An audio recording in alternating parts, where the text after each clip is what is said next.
সেই রাতে কারখানার বেসমেন্টে শুধু আলো জ্বলেনি, জেগে উঠেছিল এক অসমাপ্ত মৃত্যু।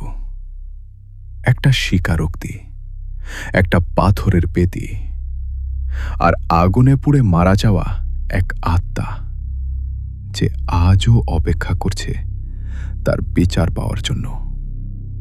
তারানাথ জানতেন, আজ সত্য উচ্চারণ মানেই দরজা খুলে দেওয়া, এবং দরজার ওপাশে দাঁড়িয়ে আছে পরিমিতা।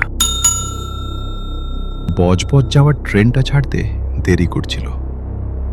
তারানাথবাবু বেঞ্চের উপর বসে বিড়ি ধরালেন।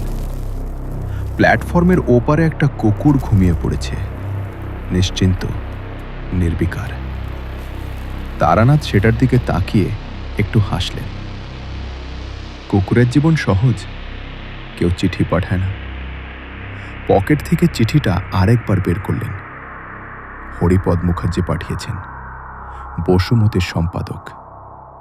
চিঠির হস্তাক্ষর তাড়াহুড়ো করে লেখা, কালি একটু ছড়িয়ে গেছে জায়গায় জায়গায়। তারানাথদা, বজবজের সেনগুপ্ত পরিবারের কথা শুনেছ? শিল্পপতি হরিশঙ্কর সেনগুপ্ত, বজবজ কেমিক্যাল ওয়ার্কসের মালিক।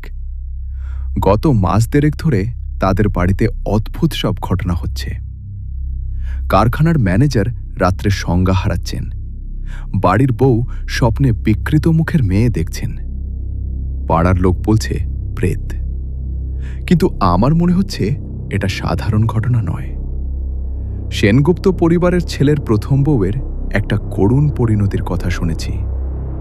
পুলিশকে ম্যানেজ করে ধামাচাপা দেওয়া হয়েছিল। হয়তো সেই সূত্র। একটু দেখো। তারানাথ চিঠিটা ভাঁজ করে পকেটে রাখলেন, বিড়িতে টান দিলেন। পুলিশকে ম্যানেজ করে ধামাচাপা দেওয়া, এই ধরনের কথা পড়লে তারানাথের মনের ভেতরে একটা ভারী পাথর পড়ে। তিনি অনেক বছর ধরে এই কাজ করছেন, অনেক আত্মার সাথে কথা বলেছেন, অনেক রহস্য খুলেছেন। একটা জিনিস বুঝেছেন, যে আত্মারা পৃথিবী ছেড়ে যেতে পারে না, তাদের বেশিরভাগেরই একটা অসমাপ্ত কথা আছে, একটা অন্যায় আছে যেটা স্বীকৃতি পায়নি। সেই অস্বীকৃতিটাই তাদের আটকে রাখে। ট্রেন এলো, তারানাথ উঠলেন। বজবজে নেমে প্রথমেই একটু হোঁচট খেলেন তারানাথ। শীতের বিকেল, কিন্তু বাতাসে একটা তীব্র রাসায়নিক গন্ধ ভাসছে। কারখানার গন্ধ, সালফার, কার্বন, কিছু একটা পোড়া গন্ধ মিলিয়ে একটা অদ্ভুত মিশ্রণ। বজবজ শিল্পাঞ্চল, এটা স্বাভাবিকই বলা যায়। কিন্তু তারানাথের নাকটা অভিজ্ঞ। এই গন্ধের মধ্যে আরেকটা গন্ধ আছে, যেটা রাসায়নিক নয়, পুরনো, ভারী, যেন মাটির নিচ থেকে উঠে আসছে। স্টেশনের বাইরে একটা চায়ের দোকান। তারানাথ বসলেন। দোকানদার বয়স্ক মানুষ, মাথায় টুপি। চা বানাতে বানাতে জিজ্ঞেস করলেন, কোথায় যাবেন বাবু? সেনগুপ্তদের বাড়ি, চেনেন? দোকানদারের হাত একটু থামল, তারপর আবার চা নামাতে লাগলেন। চিনব না কেন? হরিশঙ্কর বাবুর কারখানা এই এলাকার সবচেয়ে বড় ব্যবসা। তবে লোকটা একটু থামল। এখন আর বেশি লোক ওই বাড়ির আশেপাশে যায় না। তারানাথ চায়ে চুমুক দিলেন। কেন? আরে বাবু, আপনি কি নতুন এলেন এই এলাকায়? পারমিতার ঘটনার পর থেকেই। পারমিতাকে? দোকানদার একটু নিচু গলায় বললেন, হরিশঙ্কর বাবুর বড় ছেলে সৌম্যর প্রথম বউ। গরিব ঘরের মেয়ে, কিন্তু শিক্ষিত ছিল, ভালো মানুষ ছিল। 2 বছর আগে মুখে অ্যাসিড পড়েছিল। কিভাবে? দোকানদার চুপ করে রইলেন কিছুক্ষণ, তারপর বললেন, সরকারি কাগজে লেখা ছিল কারখানায় দুর্ঘটনা, কিন্তু পাড়ার লোক জানে কি হয়েছিল। তবে বলার সাহস কারও নেই বাবু। সেনগুপ্তরা এলাকার মোড়ল। তারানাথ আর কিছু জিজ্ঞেস করলেন না, চাটা শেষ করলেন। সেনগুপ্তদের বাড়িটা দেখলেই বোঝা যায় পুরনো টাকার বাড়ি। 3 তলা, সামনে বড় লোহার গেট। গেটের উপরে ইংরেজিতে লেখা সেনগুপ্তা হাউস, 1948। বাড়ির সামনে একটা বাগান ছিল মনে হয়, এখন অযত্নে ঝোপ হয়ে গেছে। দারোয়ান বসে আছে, কিন্তু ঘুমের কাছাকাছি। তারানাথ গেটে টোকা দিলেন। দারোয়ান চমকে উঠল। কে? কি চাই? হরিশঙ্কর বাবুর সাথে দেখা করতে এসেছি। বলুন। তারানাথ এসেছেন। বসুমতী পত্রিকার হরিপদবাবু পাঠিয়েছেন। দারোয়ান একটু সন্দিগ্ধ চোখে দেখল, তারপর ভেতরে গেল। তারানাথ দাঁড়িয়ে বাড়িটা দেখলেন।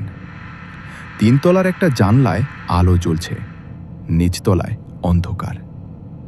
বাড়িটা বড়, কিন্তু ভেতর থেকে কোনো শব্দ আসছে না। সন্ধেবেলার বাড়িতে সাধারণত একটা জীবন্ত ভাব থাকে। রান্নার গন্ধ, কথার শব্দ, টেলিভিশনের আওয়াজ। এখানে কিছু নেই, শুধু সেই রাসায়নিক গন্ধটা এখানেও আছে। হরিশঙ্কর সেনগুপ্তকে দেখে তারানাথের মনে হল মানুষটা গত কয়েক মাসে 10 বছর বুড়িয়ে গেছেন। বয়স 65 হবে। আগে নিশ্চয়ই রাশভারী চেহারা ছিল, চওড়া কাঁধ, শক্ত গড়ন, কিন্তু এখন মুখ শুকিয়ে গেছে, চোখের নিচে কালি। হাতে চায়ের কাপ ধরা, কিন্তু চা ঠান্ডা হয়ে গেছে। বসার ঘরটা বড়, দেওয়ালে পুরনো তেতেল রঙের ছবি, একটা মস্ত ঝাড়বাতি, কিন্তু অর্ধেক বাল্ব পোড়া। সোফার কভার একসময় দামি ছিল, এখন জায়গায় জায়গায় ছিঁড়েছে। আপনি তারানাথ?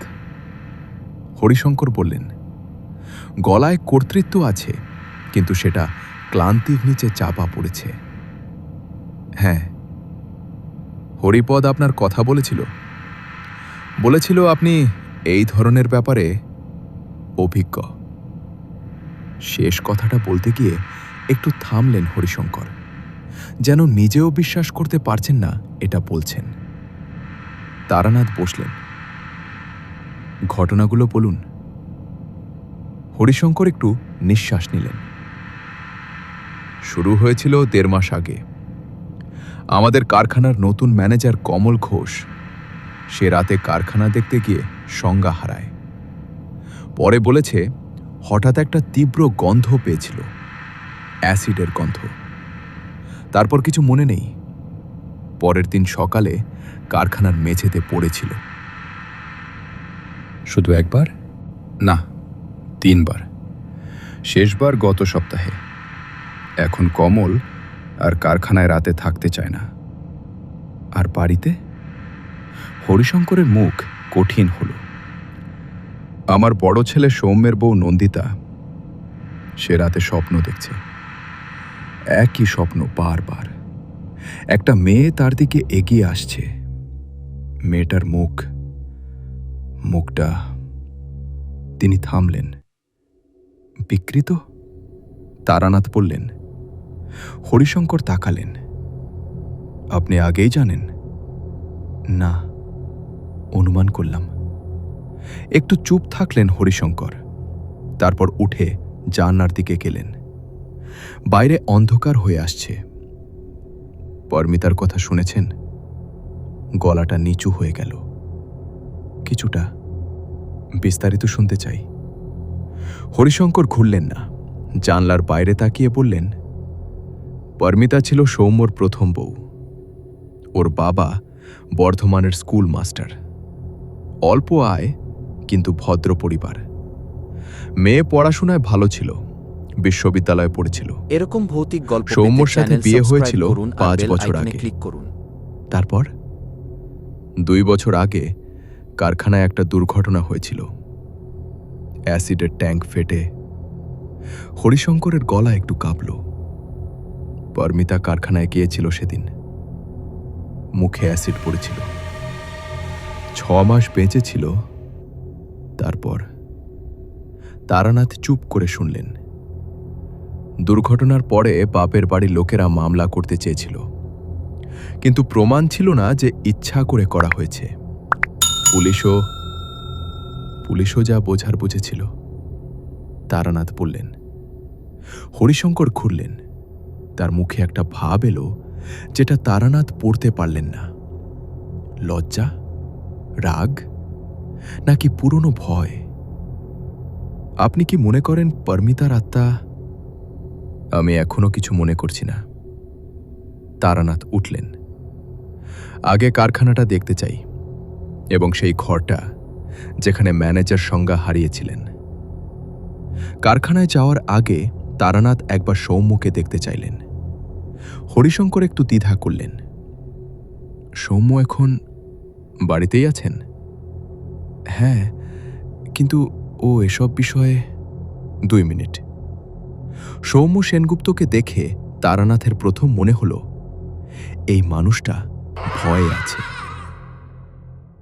বয়স 35 হবে, ফর্সা, দেখতে ভালো, পোশাক দামি, কিন্তু চোখ দুটো অস্থির, যেন সবসময় কিছু একটা খুঁজছে বা এড়িয়ে যাচ্ছে।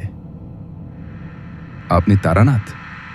সৌম্য বলল, গলায় কৃত্রিম স্বাভাবিকতা। হ্যাঁ। বাবা বলেছেন আপনি এই ঘটনাগুলো তদন্ত করবেন। আমি সত্যি বলতে এসব ভূত প্রেতে বিশ্বাস করি না। নিশ্চয়ই কোনো বৈজ্ঞানিক কারণ আছে। তারানাথ সৌম্যর দিকে তাকিয়ে রইলেন কিছুক্ষণ। সৌম্য তাকানোটা সামলাতে পারল না, চোখ সরিয়ে নিল। আপনার স্ত্রী নন্দিতা কি এখন বাড়িতে আছেন? আছেন, কিন্তু ও এখন বিশ্রামে আছে। রাতে ঘুম হয় না বলে। পরে দেখব, তারানাথ বললেন। আপনি কি কারখানায় যাবেন আমার সাথে? সৌম্যর মুখ একটু শক্ত হল। কেন? কারণ কারখানার কিছু বিষয় আপনি আমার চেয়ে ভালো জানেন। সৌম্য একটু থেমে বলল, ঠিক আছে। বজবজ কেমিক্যাল ওয়ার্কস, বাড়ি থেকে 5 মিনিটের হাঁটা পথ।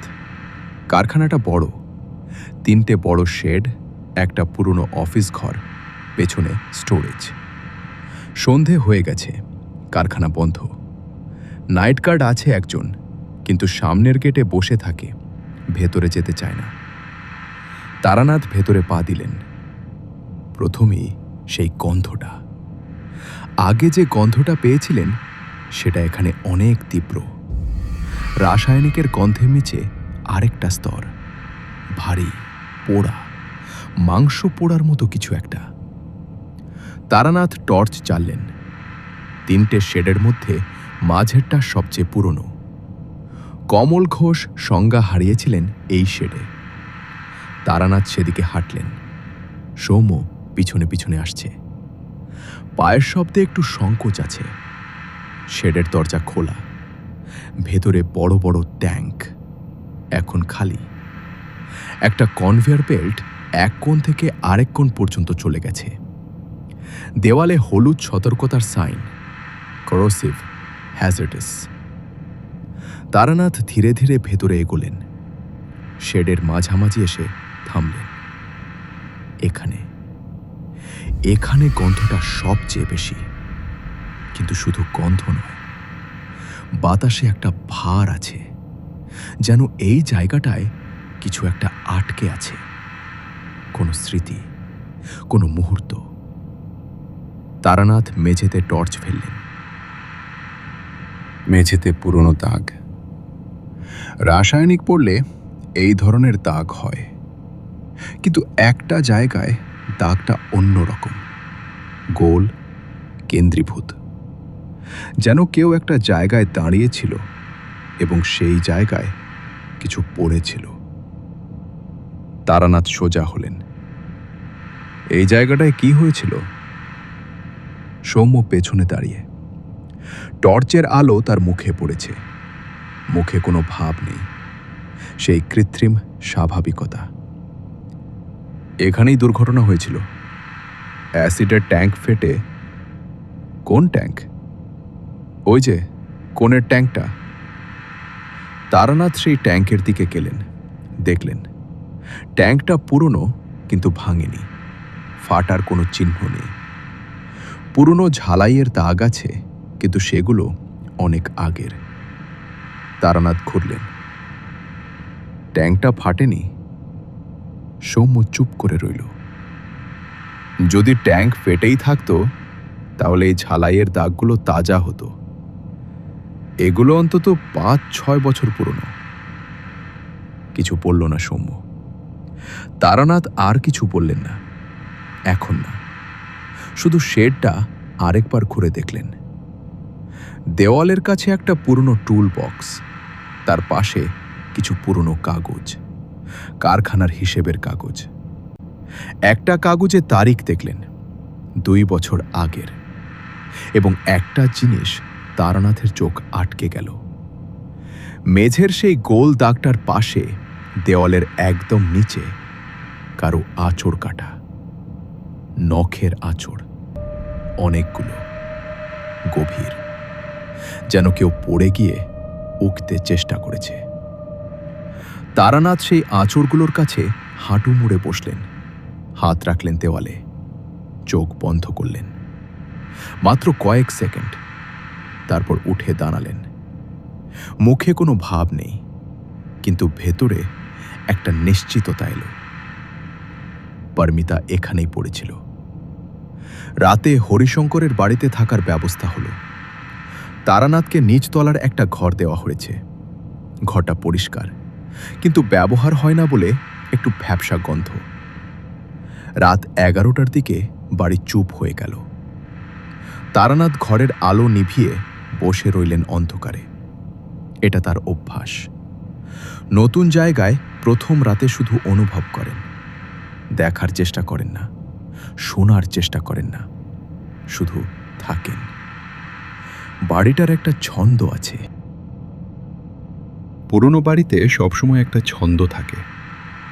কাঠের মেঝে সংকুচিত হওয়ার শব্দ, পাইপে জলের শব্দ, বাতাসে জানলার কাঁপুনি। তারানাথ সেই ছন্দটা পড়তে পারেন। এই বাড়ির ছন্দে একটা অস্থিরতা আছে, যেন বাড়িটা নিজেই কিছু একটা দিয়ে চাপা পড়ে আছে। রাত 12টার দিকে তারানাথ উঠলেন। ঘর থেকে বেরিয়ে করিডোরে এলেন। টর্চ জ্বাললেন না, অন্ধকারেই হাঁটলেন। করিডোরের শেষে একটা সিঁড়ি নিচে নেমে গেছে, বেসমেন্টে। তারানাথ জানতেন বেসমেন্টের কথা। হরিশঙ্কর আগেই বলেছিলেন, পুরনো স্টোরেজ, এখন তালাবন্ধ, কেউ যায় না।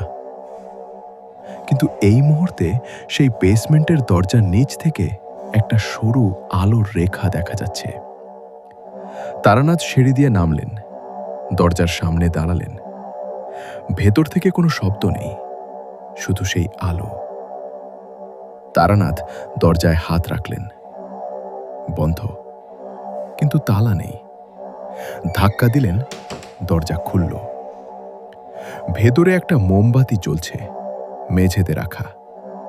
তার চারপাশে পুরনো ধুলো জমা, কিন্তু মোমবাতির চারপাশে ধুলো নেই, যেন সম্প্রতি পরিষ্কার করা হয়েছে।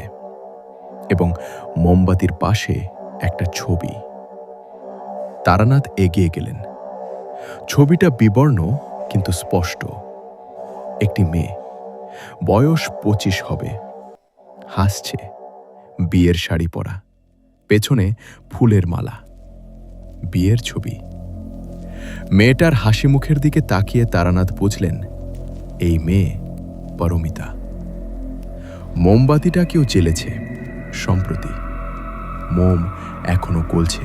ভয়ের গল্প মিস করতে না চাইলে চ্যানেলটা সাবস্ক্রাইব করুন, লাইক দিন আর বেল আইকন চাপুন। কিন্তু ঘরে কেউ নেই। তারানাথ ছবিটা হাতে নিলেন। পরমিতার হাসি মুখের দিকে তাকালেন। তুমি কি আছো এখানে? তিনি চুপচাপ বললেন, কারো কাছে নয়, শুধু বললেন। মোমবাতির শিখা একটু কাঁপল। বাতাস নেই ঘরে। তারানাথ ছবিটা যেখানে ছিল সেখানে রাখলেন। মোমবাতির দিকে তাকালেন। তারপর একটা কথা বললেন, শুধু একটা কথা, আমি এসেছি, কিন্তু আমাকে সব জানতে হবে। মোমবাতির শিখা আবার কাঁপল, তারপর নিভে গেল। অন্ধকারে তারানাথ একটু দাঁড়িয়ে রইলেন। বাইরে রাত গভীর হচ্ছে। বজবজের কারখানাগুলো ঘুমিয়ে পড়েছে। কিন্তু এই বাড়িতে, এই বেসমেন্টে একটা অপেক্ষা আছে। তারানাথ জানেন এই অপেক্ষা অনেক পুরনো, এবং এটা শুধু পরমিতা নয়, এর নিচে আরও কিছু একটা আছে, অনেক গভীরে, অনেক পুরনো, এবং সেটা এখন জেগে উঠছে। পরদিন ভোরে তারানাথ উঠলেন সূর্য ওঠার আগে। অভ্যাস পুরনো। যে বাড়িতে কিছু একটা থাকে, সেখানে ভোরবেলার আলো ফোটার ঠিক আগের মুহূর্তটা সবচেয়ে স্পষ্ট। রাতের অন্ধকার পাতলা হয়ে আসে, কিন্তু দিনের কোলাহল শুরু হয়নি। সেই ফাঁকটায় অনেক কিছু বোঝা যায়, যা অন্য সময়ে যায় না। তারানাথ উঠোনে এসে দাঁড়ালেন। বাড়ির পেছনে একটা পুরনো কূপ। জল ওঠে কিনা জানেন না, কিন্তু কূপের পাড়ে শ্যাওলা ধরেছে, মানে জল ছিল কোনো এক সময়। কূপের পাশে একটা তুলসী মঞ্চ, কিন্তু তুলসী মরে গেছে, শুকনো কাঠই দাঁড়িয়ে আছে। তারানাথ কূপের পাড়ে বসলেন, বিড়ি ধরালেন। ভোরের হালকা কুয়াশায় কারখানার চিমনিগুলো দেখা যাচ্ছে। এখনো ধোঁয়া ওঠেনি। কাজ শুরু হতে ঘন্টা দুয়েক বাকি, কিন্তু কারখানার দিক থেকে সেই গন্ধটা আসছে। রাসায়নিকের নিচে সেই ভারী পুরনো গন্ধ। তারানাথ গন্ধটার দিকে মনোযোগ দিলেন। এটা শুধু কারখানার গন্ধ নয়। কারখানার গন্ধে সালফার আছে, ক্লোরিন আছে, পোড়া ধাতুর গন্ধ আছে, কিন্তু এই গন্ধে একটা জৈব উপাদান আছে, যেন পোড়া মাংস, পোড়া চুল। এবং তার নিচে আরও একটা স্তর, মাটির গন্ধ, পুরনো মাটি, যে মাটিতে অনেক বছর ধরে অন্ধকার জমে আছে। তারানাথ বিড়ি শেষ করলেন। আজকে দুটো কাজ করতে হবে। প্রথমত, পারমিতার বাপের বাড়ির লোকের সাথে কথা বলতে হবে। কি ঘটেছিল সেটা সৌম্য বা হরিশঙ্করের মুখে শুনলে চলবে না। দ্বিতীয়ত, কারখানার পুরনো ইতিহাস জানতে হবে। সেই রাতে বেসমেন্টে যা অনুভব করেছিলেন, তাতে মনে হয়েছে পারমিতার ঘটনার অনেক আগে থেকেই এই জায়গায় কিছু একটা আছে। সকালে হরিশঙ্কর নিজেই চা নিয়ে এলেন। রাতের চেয়ে একটু ভালো দেখাচ্ছেন। ঘুম হয়েছে হয়তো, কিন্তু চোখে এখনো সেই পুরনো ভার। রাতে ঘুম হয়েছে? হরিশঙ্কর জিজ্ঞেস করলেন। হয়েছে, তারানাথ বললেন। বেসমেন্টে মোমবাতি কে জ্বালায়? হরিশঙ্কর চমকালেন। কি? রাতে বেসমেন্টে মোমবাতি জ্বলছিল পারমিতার ছবির সামনে। হরিশঙ্করের মুখ একটু বদলে গেল। তারপর ধীরে বললেন, নন্দিতা? বড় ছেলের বউ? কিন্তু কেন? নন্দিতা, সে পারমিতার কথা জানতো না বিয়ের আগে, পরে জানতে পেরেছে। এবং সে, হরিশঙ্কর একটু থামলেন, সে বিশ্বাস করে পারমিতার সাথে অন্যায় হয়েছে। তারানাথ চায়ে চুমুক দিলেন। নন্দিতার সাথে কথা বলতে চাই। ও এখন সকালে একবার, বেশিক্ষণ না। নন্দিতা সেনগুপ্তকে দেখে তারানাথ বুঝলেন এই মেয়ে ক্লান্ত। বয়স বছর 30 হবে। চোখের নিচে গভীর কালি, শুকনো মুখ, কিন্তু চোখ দুটো স্থির, বুদ্ধিমান। সৌম্য ঘরে নেই। তারানাথ আর নন্দিতা মুখোমুখি বসলেন। আপনি মোমবাতি জ্বালান? তারানাথ বললেন। নন্দিতা অস্বীকার করল না। হ্যাঁ, কতদিন ধরে? যবে থেকে জেনেছি। নন্দিতার গলা নিচু কিন্তু স্থির। আমার বিয়ের আগে কেউ আমাকে বলেনি যে সৌম্যর আগে একটা বিয়ে হয়েছিল। বলেনি যে সেই মেয়েটা কিভাবে মারা গেছে। বিয়ের 1 বছর পরে পাড়ার এক বৃদ্ধা আমাকে বলেছিলেন। তারপর আমি সৌম্যকে জিজ্ঞেস করেছিলাম। সে বলেছিল কারখানায় দুর্ঘটনা। আমি বিশ্বাস করিনি। নন্দিতার হাত দুটো কোলে রাখা, কিন্তু আঙুলগুলো একটু কাঁপছে। কারখানায় দুর্ঘটনা হলে অ্যাসিড শুধু মুখেই পড়ে না, সারা শরীরে পড়ে।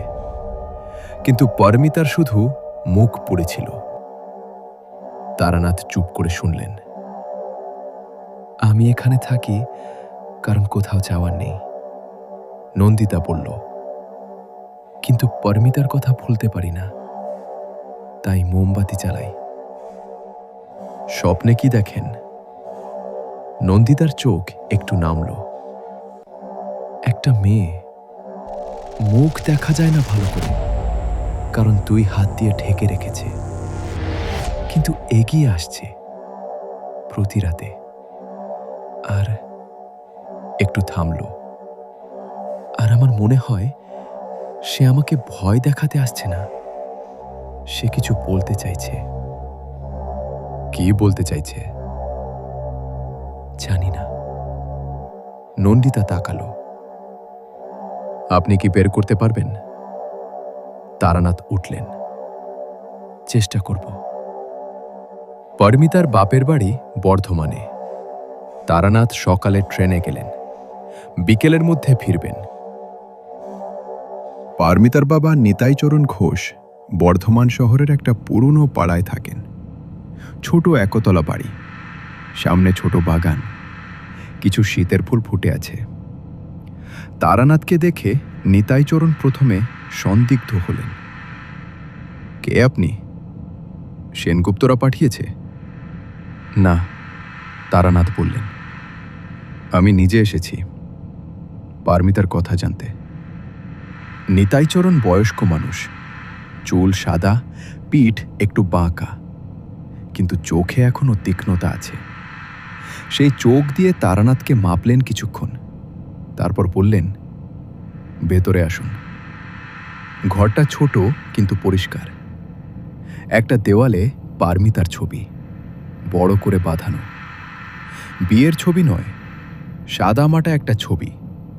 মেয়েটা বইয়ের পাশে বসে হাসছে। নিতাইচরণ চা আনলেন, বসলেন। কি জানতে চান? সবকিছু, যেটুকু বলতে পারেন। নিতাইচরণ কিছুক্ষণ চুপ করে রইলেন, তারপর শুরু করলেন। পারমিতা তার একমাত্র মেয়ে। স্কুলে প্রথম হতো, বিশ্ববিদ্যালয়ে বাংলায় স্নাতকোত্তর করেছিল। সৌম্যর সাথে বিয়েটা নিতাইচরণ চাননি। বড়লোক পরিবার, সংস্কৃতির তফাৎ আছে, কিন্তু পারমিতা ভালোবেসেছিল, তাই মেনে নিয়েছিলেন। প্রথম 2 বছর ভালোই ছিল, নিতাইচরণ বললেন। পারমিতা মাঝে মাঝে আসতো, বলতো, সংসার করছি বাবা, ঠিক আছে। কিন্তু 3য় বছর থেকে বদলে গেল। কিভাবে? সৌম্যর সাথে আরেকটি মেয়ের সম্পর্ক হয়েছিল। পারমিতা জানতে পেরেছিল, সে মেনে নিতে পারেনি। একদিন আমাকে ফোন করে বলল, বাবা, আমি এদের একটা কথা জানি, যেটা বললে এরা শেষ হয়ে যাবে। তারানাথ সামনে ঝুঁকলেন। কি কথা? সেটা আমাকে বলেনি, বলেছিল সময় হলে বলবো, কিন্তু সেই সময় আর এলো না। নিতাইচরণের গলা একটু কাঁপল। 2 দিন পরেই ওই ঘটনা, কারখানায় দুর্ঘটনা। নিতাইচরণ একটু হাসলেন, কিন্তু সেই হাসিতে তিক্ততা। দুর্ঘটনা, হ্যাঁ, পুলিশও তাই বলল, ডাক্তারও তাই লিখল। কিন্তু আমি বর্ধমানের স্কুল মাস্টার। আমার কাছে টাকা নেই, উকিল নেই, কি করব? তারানাথ চুপ করে রইলেন। ভালো লাগলে চ্যানেলটা সাবস্ক্রাইব করুন, লাইক দিন আর বেল আইকনে ক্লিক করুন। মেয়েটা 6 মাস বেঁচে ছিল। নিতাইচরণ বললেন, হাসপাতালে আমি প্রতিদিন যেতাম। মুখটা দেখতে পারতাম না, কিন্তু যেতাম। শেষের দিকে সে একটাই কথা বলতো বারবার। কি কথা? নিতাইচরণ তারানাথের দিকে তাকালেন। বলতো, বাবা, কারখানার নিচে কি আছে জানো? অনেক পুরনো কিছু। সৌম্য সেটা লুকিয়ে রেখেছে। তারানাথ সোজা হয়ে বসলেন। কারখানার নিচে? হ্যাঁ। আমি বুঝিনি তখন। ওষুধের ঘরে কথা বলছে ভেবেছিলাম, কিন্তু এখন। নিতাইচরণ থামলেন। এখন মাঝে মাঝে মনে হয় পারমিতা সত্যি কিছু জানত। বজবজে ফিরতে ফিরতে বিকেল। ট্রেনের জানালায় বসে তারানাথ ভাবলেন, কারখানার নিচে কি আছে? হরিশঙ্কর বলেছিলেন কারখানা তার বাবার আমলে তৈরি, 1948 সালে। কিন্তু জায়গাটা আরো পুরনো। এই এলাকায় আগে কি ছিল? বজবজে নেমে সোজা গেলেন না বাড়িতে, গেলেন স্থানীয় পুস্তকালয়ে। ছোট পুস্তকালয়। বইয়ের সংখ্যা বেশি নয়, কিন্তু পুরনো স্থানীয় ইতিহাসের কিছু বই আছে। পুস্তকালয়ের কর্মী বয়স্ক মানুষ, নাম হরেন বিশ্বাস। তারানাথকে দেখে একটু অবাক হলেন। এই সময়ে বাইরের মানুষ কম আসেন। তারানাথ বললেন, বজবজের পুরনো ইতিহাস আছে কিছু? বিশেষত যে জায়গায় সেনগুপ্তদের কারখানা, সেই এলাকার। হরেন বিশ্বাস একটু ভাবলেন। আছে, তবে বই বলতে না, পুরনো কাগজপত্র। জেলা গেজেটিয়ারের পুরনো সংস্করণ। এবং একটু থামলেন। একটা হাতে লেখা খাতা আছে। কে লিখেছিলেন জানি না, সেটায় এই এলাকার অনেক পুরনো কথা আছে। দেখতে পারি? খাতাটা হলুদ হয়ে গেছে, পাতা ভঙ্গুর। হাতের লেখা পুরনো ধাঁচের বাংলায়। তারানাথ সাবধানে পাতা উল্টালেন। বজবজের পুরনো ইতিহাস। ব্রিটিশ আমলের কারখানা, নদীর ধার ধরে শিল্পের প্রসার। এবং একটা জায়গায় এসে তারানাথ থামলেন। এই এলাকায় 19 শতাব্দীর শেষ ভাগে এক বামাচারী সাধক বাস করিতেন। তাহার নাম ছিল ক্ষেত্রনাথ। তিনি শক্তি সাধনার নামে এক অন্ধকার পথ বাছিয়া লইয়াছিলেন। শোনা যায় তিনি এক প্রকার সাধনা করিতেন, যাহাতে মৃত মানুষের অতৃপ্ত শক্তিকে আহ্বান করিয়া নিজের কাজে লাগানো যায়। এই সাধনার জন্য তিনি একটি বিশেষ স্থান বাছিয়াছিলেন। নদীর ধারে এক নিচু জমি, যেখানে মাটির নিচে প্রাকৃতিক রাসায়নিক স্তর ছিল। তিনি বিশ্বাস করিতেন এই রাসায়নিক মাটি অতৃপ্ত আত্মার শক্তিকে ধারণ করিতে পারে ও বহুকাল সংরক্ষণ করিতে পারে। তারানাথ পড়া থামালেন। নদীর ধারে নিচু জমি, প্রাকৃতিক রাসায়নিক স্তর, বজবজ কেমিক্যাল ওয়ার্কস। নদীর পাশে, এই এলাকায়। খাতার পরের পাতা উল্টালেন। ক্ষেত্রনাথের সাধনা অসম্পূর্ণ থাকিয়া যায়। তিনি যে শক্তিকে আহ্বান করিয়াছিলেন, তাহাকে পূর্ণরূপে বশে আনিতে পারেন নাই। সেই শক্তি সাধনাস্থলে আবদ্ধ থাকিয়া যায়। স্থানীয় লোকেরা সেই জমিতে যাইত না, বলিত জমিটা ভালো নয়, রাত্রে অদ্ভুত গন্ধ পাওয়া যায়। পশু পাখি সেই জমির ধারে যাইতে চায় না। তারানাথ খাতা বন্ধ করলেন। সব মিলে যাচ্ছে। সেই সাধনাস্থলেই তৈরি হয়েছে কারখানা। সেই অসমাপ্ত আবদ্ধ শক্তি মাটির নিচে ছিল, এবং পারমিতার মৃত্যুর ক্রোধ, সেই তীব্র অতৃপ্ত ক্রোধ, সেই শক্তির খোরাক হয়েছে। দুটো শক্তি একত্রে মিলে এখন জেগে উঠছে। কিন্তু একটা প্রশ্ন এখনো অনুত্তরিত। পারমিতা কি জানত? সে বলেছিল, কারখানার নিচে কি আছে জানো? সৌম্য সেটা লুকিয়ে রেখেছে। সৌম্য কি জানে এই ইতিহাস? সন্ধেবেলায় হরিশঙ্করের বাড়ি ফিরে তারানাথ সরাসরি সৌম্যকে খুঁজলেন।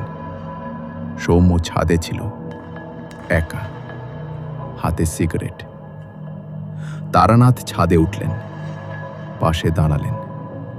নিচে বজবজ শহর, দূরে কারখানার চিমনি, আকাশে শীতের প্রথম তারা উঠছে। কারখানাটা কবে তৈরি হয়েছিল জানেন? সৌম্য সিগারেটে টান দিল। 1948, ঠাকুরদার আমলে। তার আগে ওই জমিতে কি ছিল? সৌম্য একটু থামল। জানি না। সত্যি জানেন না?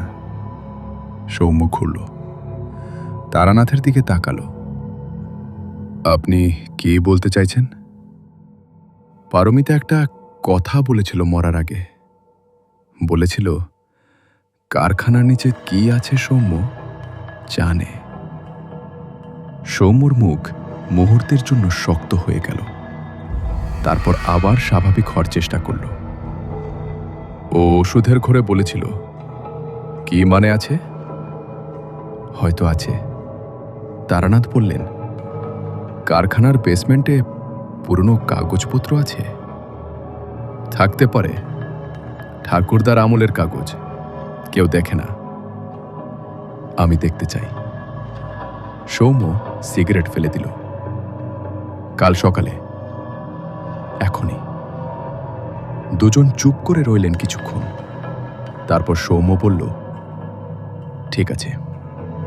কারখানার পুরনো অফিস ঘরের পেছনে একটা সিঁড়ি নেমে গেছে, বেসমেন্ট। বাড়ির বেসমেন্টের মতোই, কিন্তু অনেক বড়। এবং এখানে সেই গন্ধটা সবচেয়ে তীব্র। তারানাথ টর্চ জ্বাললেন।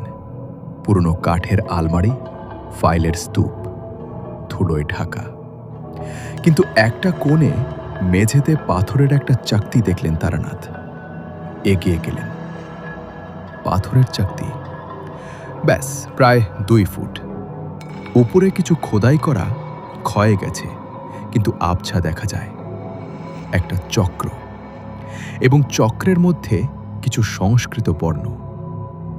সৌম্য পেছনে দাঁড়িয়ে, টর্চের আলোয় তার মুখ দেখা যাচ্ছে। সেখানে একটা ভাব আছে যেটা তারানাথ চিনতে পারলেন। এই লোক জানে। তারানাথ সোজা হলেন। এটা কি? জানি না। জানেন। তারানাথ সরাসরি বললেন, এই পাথর আপনি আগে দেখেছেন, এবং এটা সরানোর চেষ্টা করেছিলেন। সৌম্য চুপ। পাথরের চারপাশে দেখুন। তারানাথ টর্চ দিলেন। এখানে পুরনো ধুলো আছে, কিন্তু পাথরের গায়ে ধুলো নেই। মানে সম্প্রতি কেউ স্পর্শ করেছে। সৌম্য একটু নিঃশ্বাস নিল। বাবার কাছে শুনেছিলাম ছোটবেলায়। গলাটা নামিয়ে বলল, ঠাকুরদা নাকি এই পাথরটা বেটা বেসমেন্ট খুঁড়তে গিয়ে পেয়েছিলেন। কোনো পুরনো সাধকের জিনিস। ঠাকুরদা সরানোনি, বলেছিলেন ছুঁতে নেই। আপনি ছুঁয়েছেন? সৌম্য চুপ। পারমিতাকে অ্যাসিড মারার আগে নাকি পরে? এই প্রশ্নে সৌম্য একটু কাঁপল, তারপর শক্ত হল। আপনি কি প্রমাণ করতে চাইছেন? কিছু প্রমাণ করতে চাইছি না, তারানাথ বললেন। বুঝতে চাইছি, এই পাথরে যে সাধনার চিহ্ন, সেটা অতৃপ্ত শক্তিকে ধারণ করার জায়গা। আপনি এটা সরাতে চেয়েছিলেন কেন? সৌম্য কিছুক্ষণ চুপ থেকে বলল, পারমিতা মারা যাওয়ার পরে রাতে স্বপ্ন দেখতাম, একটা কণ্ঠস্বর শুনতাম, বলতো নিচে যাও। তখন এই পাথরটা খুঁজে পাই। মনে হয়েছিল এটাই উৎস। সরিয়েছিলেন? না। সৌম্যর গলা একটু কাঁপল। যখন হাত দিয়েছিলাম সারা শরীর জ্বলে উঠেছিল, যেন কেউ আমার ভেতরে আগুন ঢেলে দিয়েছে। তারানাথ পাথরের দিকে তাকালেন। এখানেই সেই শক্তি আবদ্ধ, ক্ষেত্রনাথের অসম্পূর্ণ সাধনা। এই পাথর তার সাধনার কেন্দ্র, এবং পারমিতার মৃত্যুর পর তার ক্রোধ এই পাথরে আশ্রয় পেয়েছে। দুটো শক্তি এখন একসাথে। তারানাথ পাথরের কাছে হাঁটু মুড়ে বসলেন। সৌম্য বলল, ছোবেন না। তারানাথ ছোলেন না, শুধু কাছে বসলেন, চোখ বন্ধ করলেন। অন্ধকারে প্রথমে কিছু নেই, তারপর একটু একটু করে কিছু এলো। ঠান্ডা, তীব্র ঠান্ডা। এই শীতের রাতের ঠান্ডা নয়, মাটির ভেতর থেকে আসা ঠান্ডা।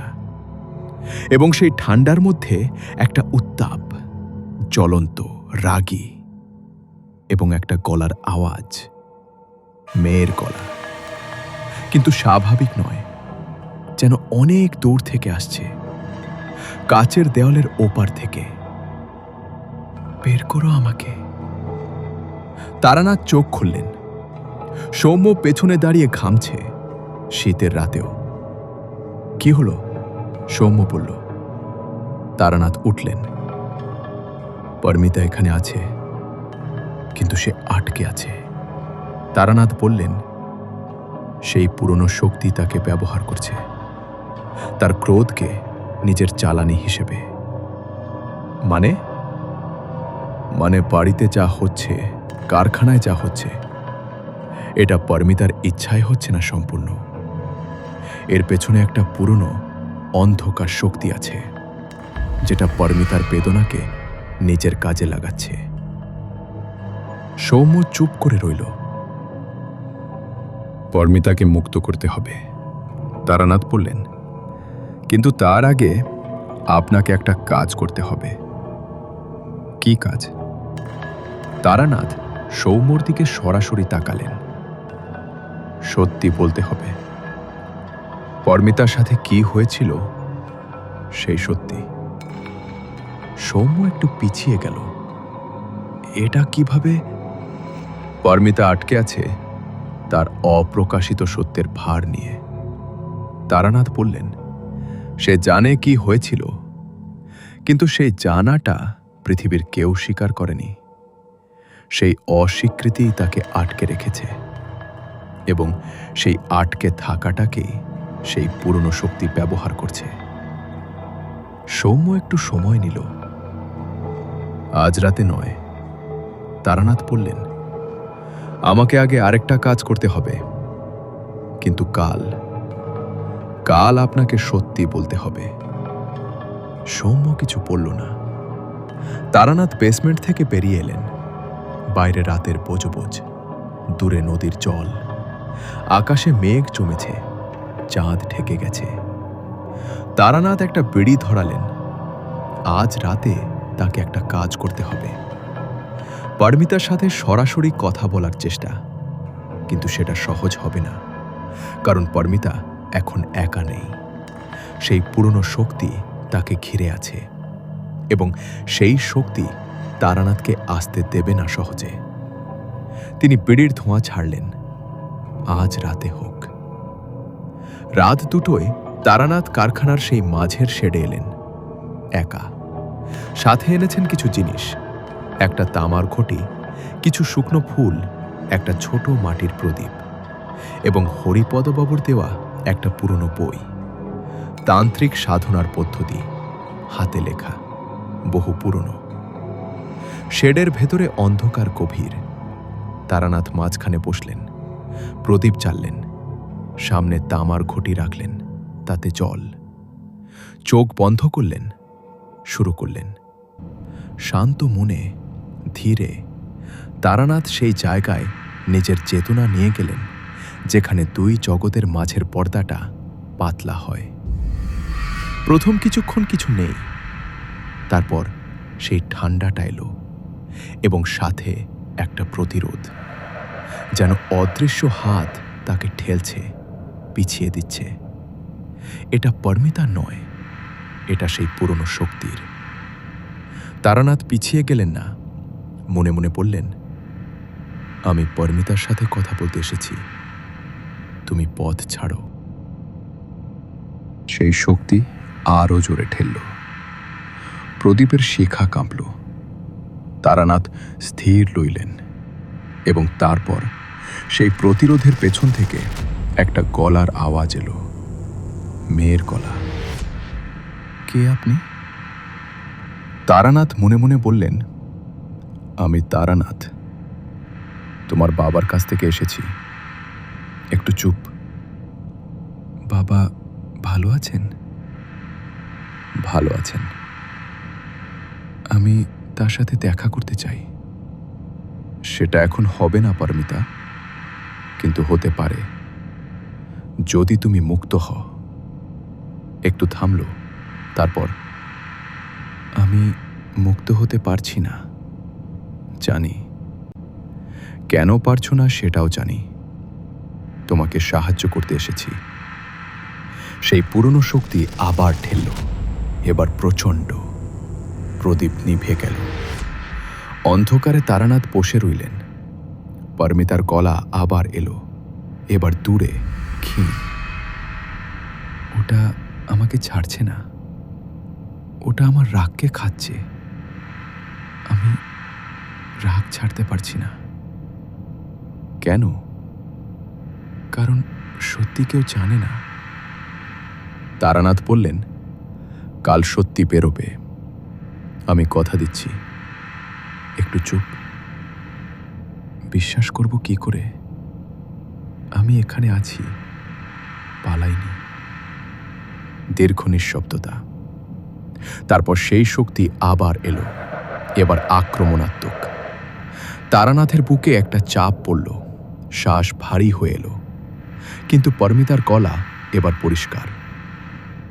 কাল কাল যদি সত্যি বেরোয়, আমি বিশ্বাস করব। তারপর সব শেষ হয়ে গেল। চাপটা কমল, বাতাস স্বাভাবিক হল। তারানাথ চোখ খুললেন। অন্ধকার শেড, দূরে একটা শেয়াল ডাকছে। তিনি উঠলেন। হাত পা শক্ত হয়ে আছে ঠান্ডায়, কিন্তু মনে একটা স্থিরতা। পরমিতার সাথে কথা হয়েছে। সে আটকে আছে ঠিকই, সেই পুরনো শক্তি তাকে ছাড়ছে না ঠিকই, কিন্তু সে লড়ছে এবং সে অপেক্ষা করতে রাজি, কালকের জন্য, সত্যির জন্য। বাড়ি ফিরতে ফিরতে তারানাথ একটু হাসলেন। শীতের রাত, বজবজের রাস্তা ফাঁকা, কোথাও একটা কুকুর ডাকছে। কাল অনেক কিছু হবে। সৌম্যকে সত্যি বলাতে হবে। সেটা সহজ হবে না। এই মানুষটা বহুদিন ধরে নিজেকে বোঝাচ্ছে যে সে কিছু করেনি। সেই আত্মপ্রতারণা ভাঙানো কঠিন, এবং সেই পুরনো শক্তি, ক্ষেত্রনাথের অসমাপ্ত সাধনার ফসল, সেটা আরও কঠিন হবে। কারণ সেই শক্তি সহজে ছাড়বে না। তারানাথ একটা বিড়ি ধরালেন। কিন্তু কাল দেখা যাবে। আজকের রাতে যেটুকু দরকার ছিল সেটা হয়েছে। পরমিতার গলা শুনেছেন। সে আছে, সে মুক্তি চাইছে, এবং সে অপেক্ষা করতে পারে। বাকিটা তারানাথের কাজ। সকালে ঘুম ভাঙল তারানাথের। রাত 3টায় ফিরেছিলেন, শুয়েছিলেন 4টায়, উঠলেন 7টায়। 3 ঘন্টা ঘুম, শরীরের জন্য যথেষ্ট নয়, কিন্তু মাথাটা পরিষ্কার। উঠোনে বেরিয়ে দেখলেন আকাশ মেঘলা, শীতের মেঘ, ভারী, ধূসর, রোদ নেই। এই ধরনের আকাশে একটা চাপা ভাব থাকে, যেন সারাদিন কিছু একটা হবে হবে করছে, কিন্তু হচ্ছে না। তারানাথ বিড়ি ধরালেন। আজকের দিনটা কঠিন হবে। সৌম্যকে সত্যি বলাতে হবে। এই মানুষটা 2 বছর ধরে নিজের মনে একটা গল্প তৈরি করে রেখেছে। কারখানায় দুর্ঘটনা, পারমিতা নিজেই কাছে গিয়েছিল, সে দায়ী নয়। সেই গল্পটা ভাঙানো শুধু কথার জোরে হবে না। এবং সেই পুরনো শক্তি গত রাতে তারানাথকে ঠেলেছে, চাপ দিয়েছে, আজ আরও বেশি করবে। কারণ আজ তারানাথ তার খোরাক কেড়ে নিতে আসছে। বিড়ি শেষ করলেন। রান্নাঘর থেকে চায়ের গন্ধ আসছে। বাড়ির কাজের মেয়ে ভরে উঠেছে। তারানাথ ভেতরে গেলেন। সকালের খাবার টেবিলে হরিশঙ্কর, সৌম্য এবং নন্দিতা। পরিবেশটা চাপা, কেউ কথা বলছে না। হরিশঙ্কর খাচ্ছেন, কিন্তু মুখে কিছু নেই। সৌম্য চায়ে চুমুক দিচ্ছে, চোখ নিচে। নন্দিতা একটু দূরে বসে আছে, সৌম্য থেকে সরে। তারানাথ বসলেন। কাজের মেয়ে চা দিল। তারানাথ চায়ে চুমুক দিয়ে বললেন, আজ বিকেলে একটা কাজ করতে হবে, 3 জনকেই থাকতে হবে। হরিশঙ্কর মাথা তুললেন। কি কাজ? কারখানার বেসমেন্টে যেতে হবে, সেই পাথরের সামনে।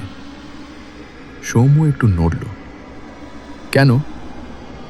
হরিশঙ্কর বললেন, কারণ সেখানেই সবকিছুর কেন্দ্র এবং সেখানেই সবকিছুর সমাধান। তারানাথ বললেন, কিন্তু তার আগে একটা কাজ করতে হবে।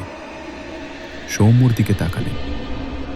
সত্যি বলতে হবে, পারমিতার সাথে কি হয়েছিল।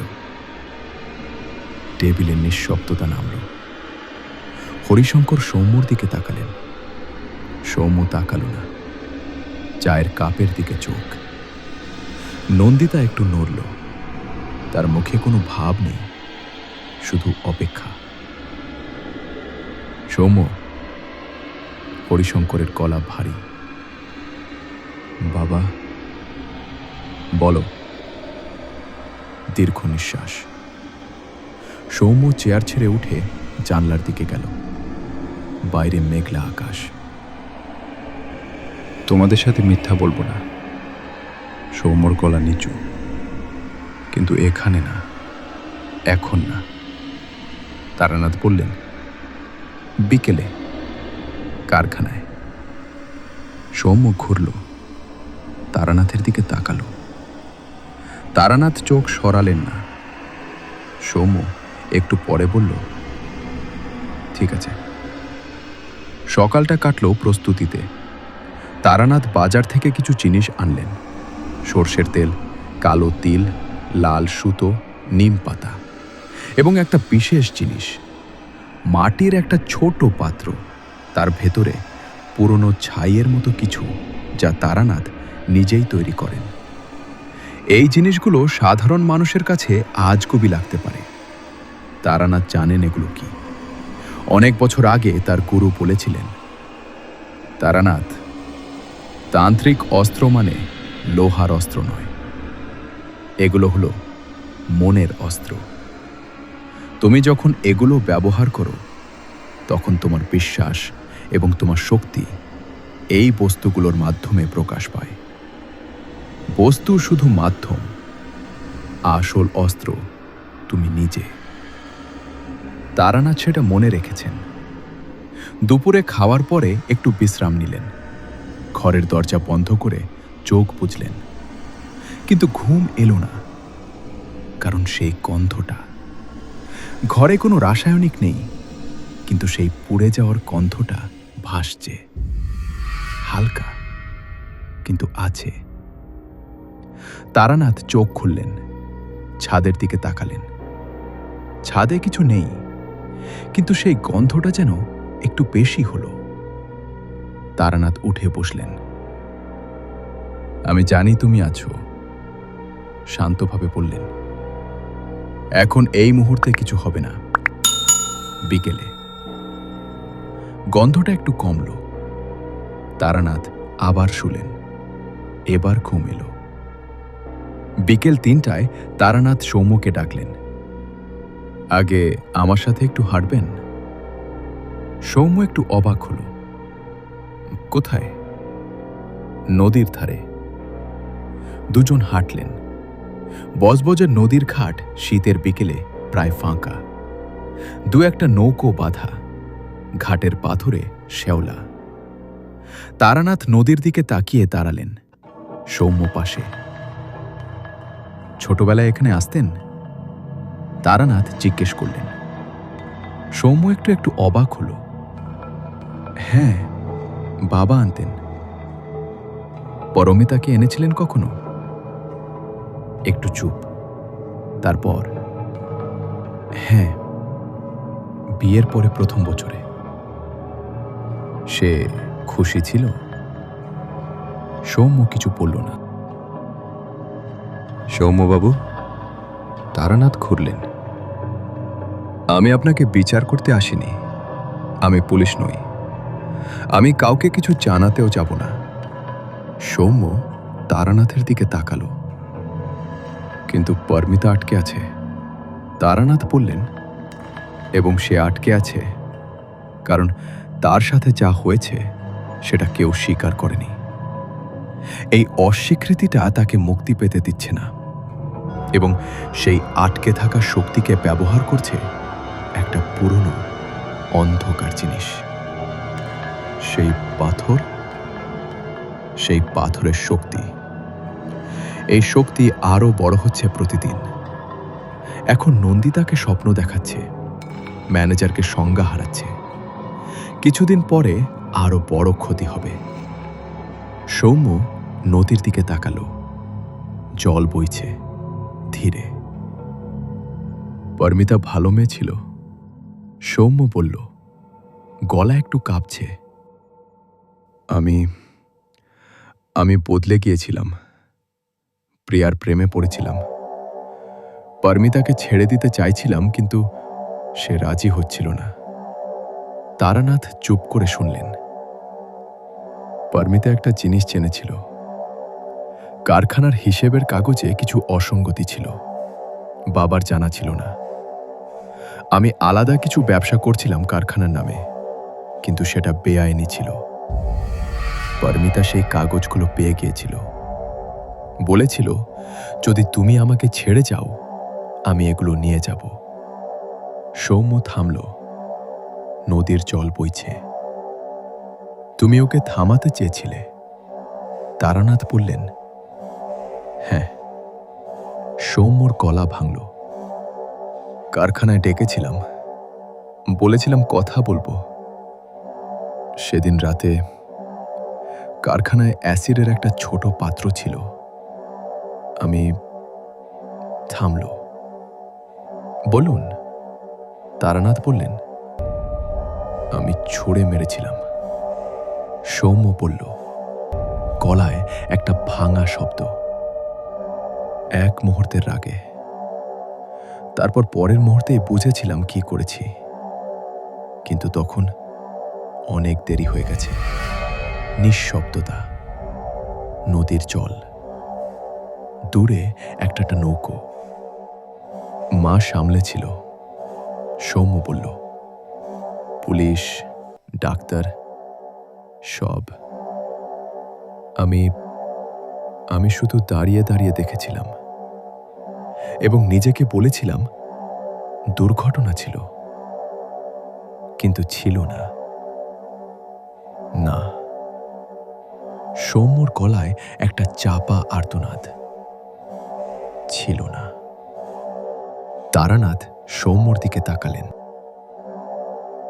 এই মানুষটা অপরাধী, সন্দেহ নেই। কিন্তু এই মুহূর্তে তারানাথ দেখছেন একটা মানুষকে যে 2 বছর ধরে নিজের ভেতরে কিছু একটা বহন করছে, এবং সেই ভার তাকে শেষ করে দিচ্ছে। এখন কারখানায় যাবেন, তারানাথ বললেন। এবং যেটা বললেন সেটা আবার বলবেন, জোরে, বাবার সামনে, নন্দিতার সামনে। সৌম্য তাকালো। এতে কি হবে?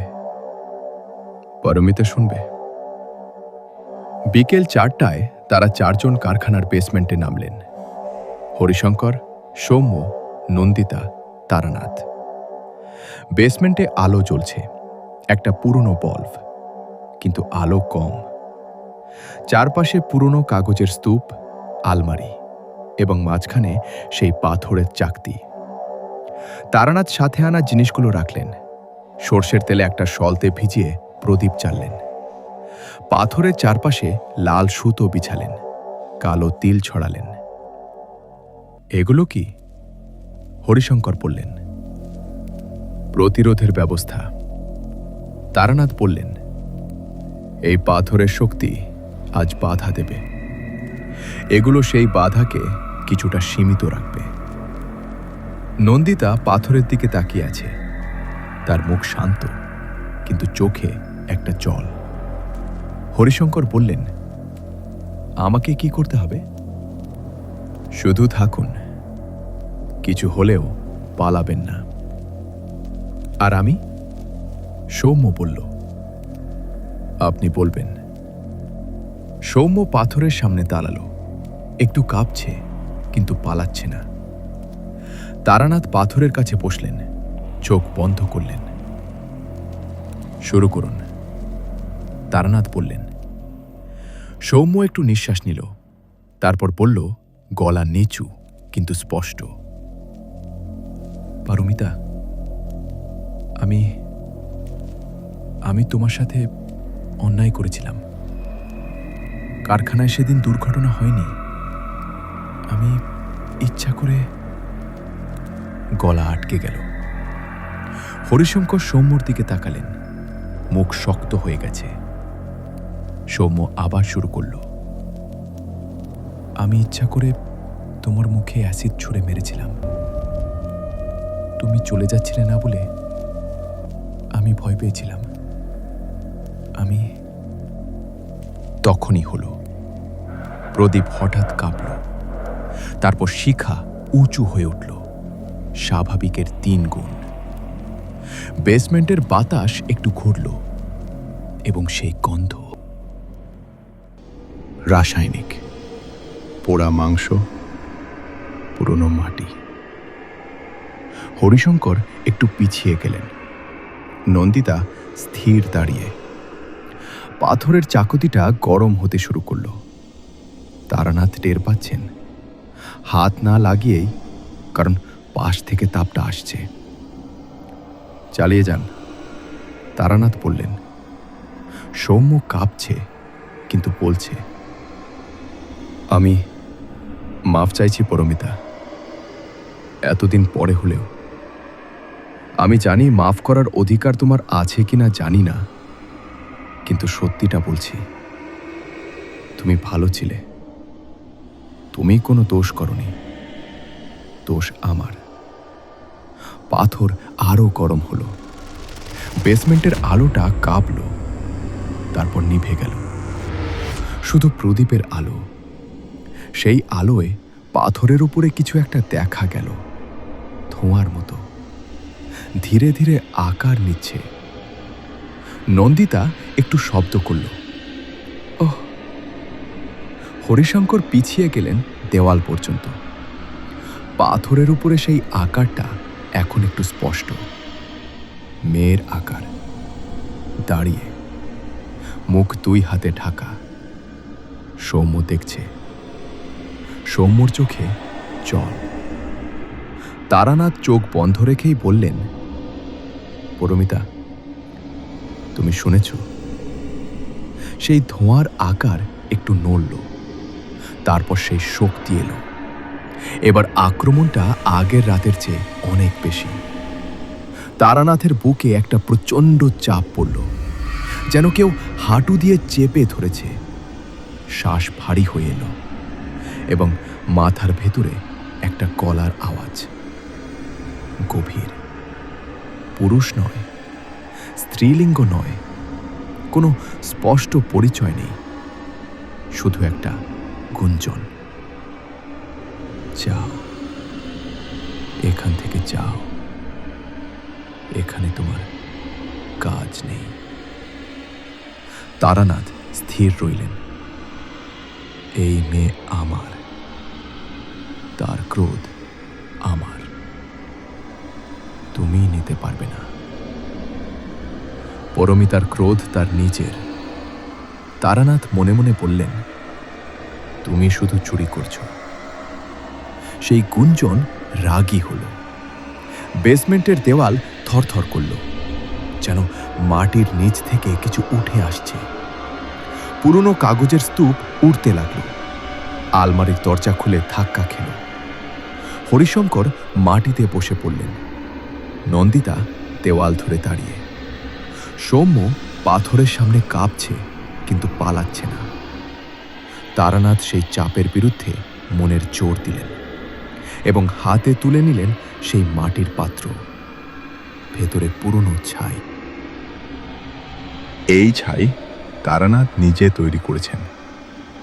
নিম পাতা, তুলসী এবং একটি বিশেষ গাছের ছাল তার গুরু শিখিয়েছিলেন। এটা অশুভ শক্তিকে বাধ্য করে পিছিয়ে যেতে। তারানাথ ছাই পাথরের উপরে ঢাললেন। সেই গুঞ্জন একটা চিৎকারে পরিণত হল। বেসমেন্টের বাতাস ঘুরল, প্রদীপ কাঁপল, কিন্তু নিভল না। পাথর গরম থেকে ঠান্ডা হতে শুরু করল এবং সেই ধোঁয়ার আকার, পরমিতার আকার একটু আরো স্পষ্ট হল। মুখ থেকে হাত নামাচ্ছে।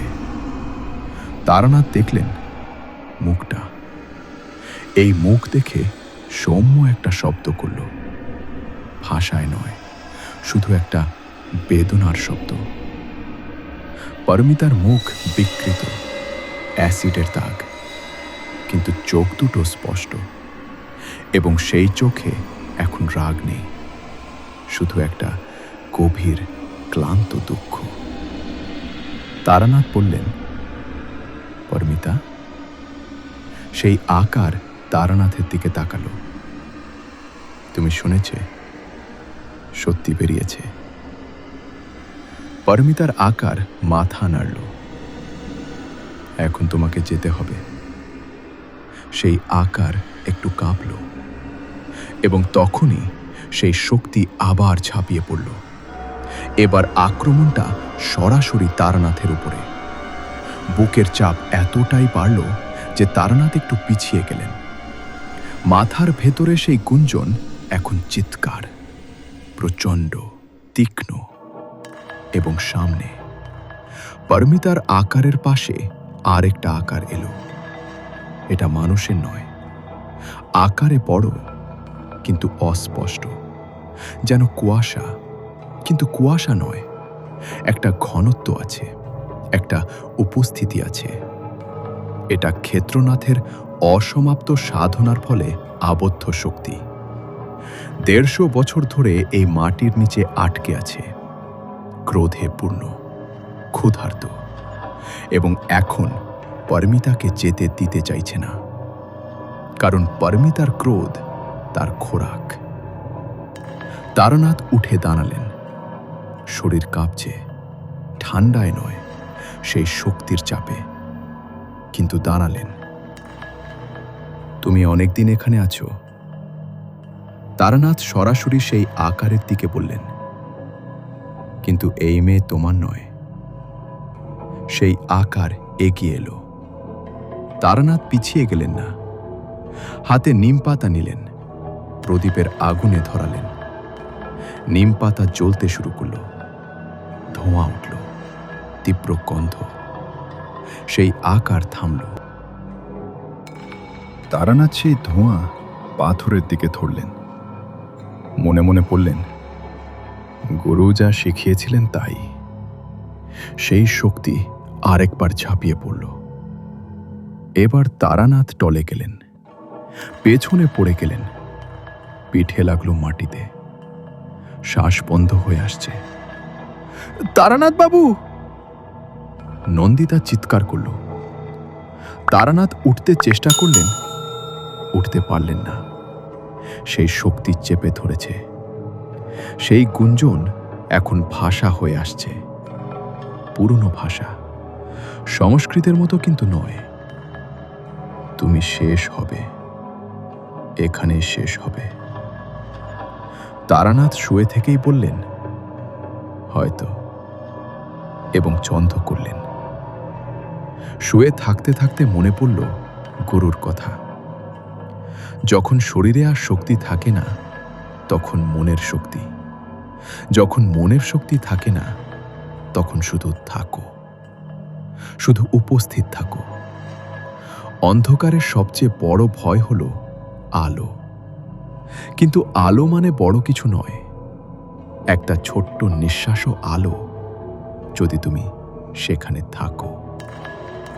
তারানাথ নিঃশ্বাস নিলেন, ধীরে কিন্তু নিলেন, এবং সেই নিঃশ্বাসে একটা শব্দ বললেন, শুধু একটা শব্দ, তার গুরুর দেওয়া, জোরে নয়, প্রায় ফিসফিস। সেই শব্দটা বললেন, এবং সেই শক্তির চাপ একটু কমল। তারানাথ আবার বললেন, আর একটু কমল। তৃতীয়বার সেই শক্তি সরে গেল। তারানাথ উঠে বসলেন। শরীর ব্যথা করছে, মাথা ঘুরছে, কিন্তু উঠে বসলেন। সেই আকার এখনো আছে, কিন্তু পিছিয়ে গেছে। এবং পরমিতার আকার, সে এখন তারানাথের দিকে তাকিয়ে। তারানাথ উঠে দাঁড়ালেন, কাঁপা পায়ে, কিন্তু দাঁড়ালেন। সেই শক্তির দিকে তাকালেন। তুমি ১৫০ বছর ধরে এখানে আছো, তারানাথ বললেন। ক্ষেত্রনাথ তোমাকে ডেকেছিল, কিন্তু সেই সাধনা শেষ হয়নি। তুমি আটকে আছো। সেই আকার থরথর করল। কিন্তু আমি তোমাকে পুরোপুরি শেষ করতে পারবো না আজ, তারানাথ বললেন সৎভাবে।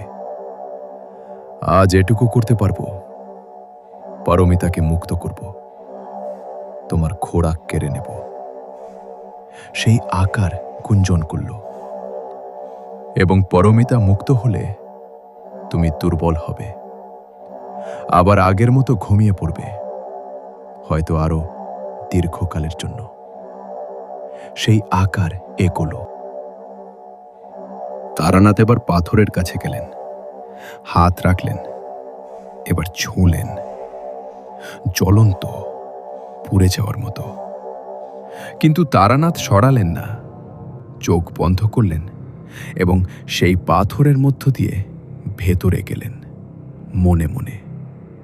যেখানে সেই শক্তি আবদ্ধ, সেই জায়গায় অন্ধকার, প্রচণ্ড অন্ধকার, কিন্তু একটু দূরে একটা আলো। পারমিতা, সে দাঁড়িয়ে আছে সেই অন্ধকারের মধ্যে, একা, ক্লান্ত। তারানাথ সেই আলোর দিকে হাঁটলেন, কাছে গেলেন। পরমিতা তাকালো। আপনি এলেন? এলাম। ওটা আমাকে ছাড়ছে না। ছাড়বে, কিন্তু তোমাকেও কিছু করতে হবে। কি করতে হবে? তারানাথ বললেন, রাগটা ছেড়ে দাও। পরমিতা চুপ করে রইল। সৌম্য সত্যি বলেছে, তুমি শুনেছ?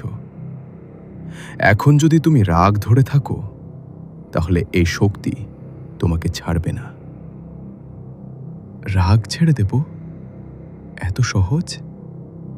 সহজ নয়, তারানাথ বললেন, কিন্তু দরকার। সে আমার সাথে যা করেছে, জানি, সব জানি, তারানাথ বললেন, কিন্তু এই রাগটা তোমাকে মুক্ত করছে না। এটা তোমাকে আরো আটকে রাখছে, এবং এই অন্ধকার শক্তি সেটাই চায়। পরমিতা চুপ, অন্ধকারে। তারপর বলল, বাবার কাছে যেতে পারবো? হ্যাঁ। সত্যি? একটু চুপ। তারপর পরমিতার আলোটা একটু বদলালো। রাগের লালচে আভা কমতে শুরু করলো। সেই পুরনো শক্তি গর্জন করল, কিন্তু পরমিতার আলো আরো কমল, নরম হলো। হলুদ থেকে সাদা, সাদা থেকে স্বচ্ছ। এবং সেই আলোর মধ্য থেকে পরমিতা বলল, আমি মাফ করছি না, কিন্তু ছেড়ে দিচ্ছি, আর বহন করব না। তারানাথ চোখ খুললেন। বেসমেন্টে পাথরের চাকতি এখন ঠান্ডা। সেই বড় আকারটা, সেই পুরনো শক্তি কাঁপছে, ছোট হয়ে আসছে। এবং পরমিতার আকার, সে এখন হাসছে, বিকৃত মুখে, কিন্তু হাসছে। সেই হাসিটা একটু দেখলেন তারানাথ। তারপর পরমিতার আকার ধীরে ধীরে মিলিয়ে যেতে লাগলো। হালকা হচ্ছে, পাতলা হচ্ছে। শেষে শুধু একটা উষ্ণতা থাকলো ঘরে। তারপর সেটাও গেল। বেসমেন্টে শুধু 4 জন মানুষ, প্রদীপের আলো এবং সেই পুরনো শক্তির সংকুচিত অবশিষ্ট পাথরের মধ্যে। হরিশঙ্কর মাটিতে বসে আছেন, নন্দিতার চোখে জল। সৌম্য পাথরের সামনে হাঁটু মুড়ে বসে, মাথা নিচু। তারানাথ একটু দাঁড়িয়ে রইলেন, তারপর বললেন, পরমিতা গেছে। নিঃশব্দতা। তারপর নন্দিতা বলল, শান্তিতে? তারানাথ একটু ভাবলেন, হ্যাঁ, মনে হয়। সৌম্য মাথা তুলল না। হরিশঙ্কর উঠলেন ধীরে, যেন অনেক বছরের ভার শরীরে। তারানাথ বাবু, হরিশঙ্কর বললেন, গলা ভাঙা, আমিও জানতাম। তারানাথ তাকালেন। পুরোটা না, কিন্তু কিছুটা জানতাম। হরিশঙ্কর বললেন, সেই রাতে সৌম্য আমাকে ফোন করেছিল, বলেছিল দুর্ঘটনা হয়েছে। আমি পুলিশকে ম্যানেজ করেছিলাম, জেনে শুনে। তারানাথ চুপ করে রইলেন। আমি ক্ষমার যোগ্য নই। হরিশঙ্কর বললেন, সেটা আমার বলার নয়। তারানাথ বললেন। হরিশঙ্কর মাথা নামালেন। বেসমেন্ট থেকে বেরিয়ে তারানাথ বাইরে এলেন। বাইরে সন্ধে হয়ে গেছে, আকাশে মেঘ সরছে, একটু একটু করে তারা দেখা যাচ্ছে।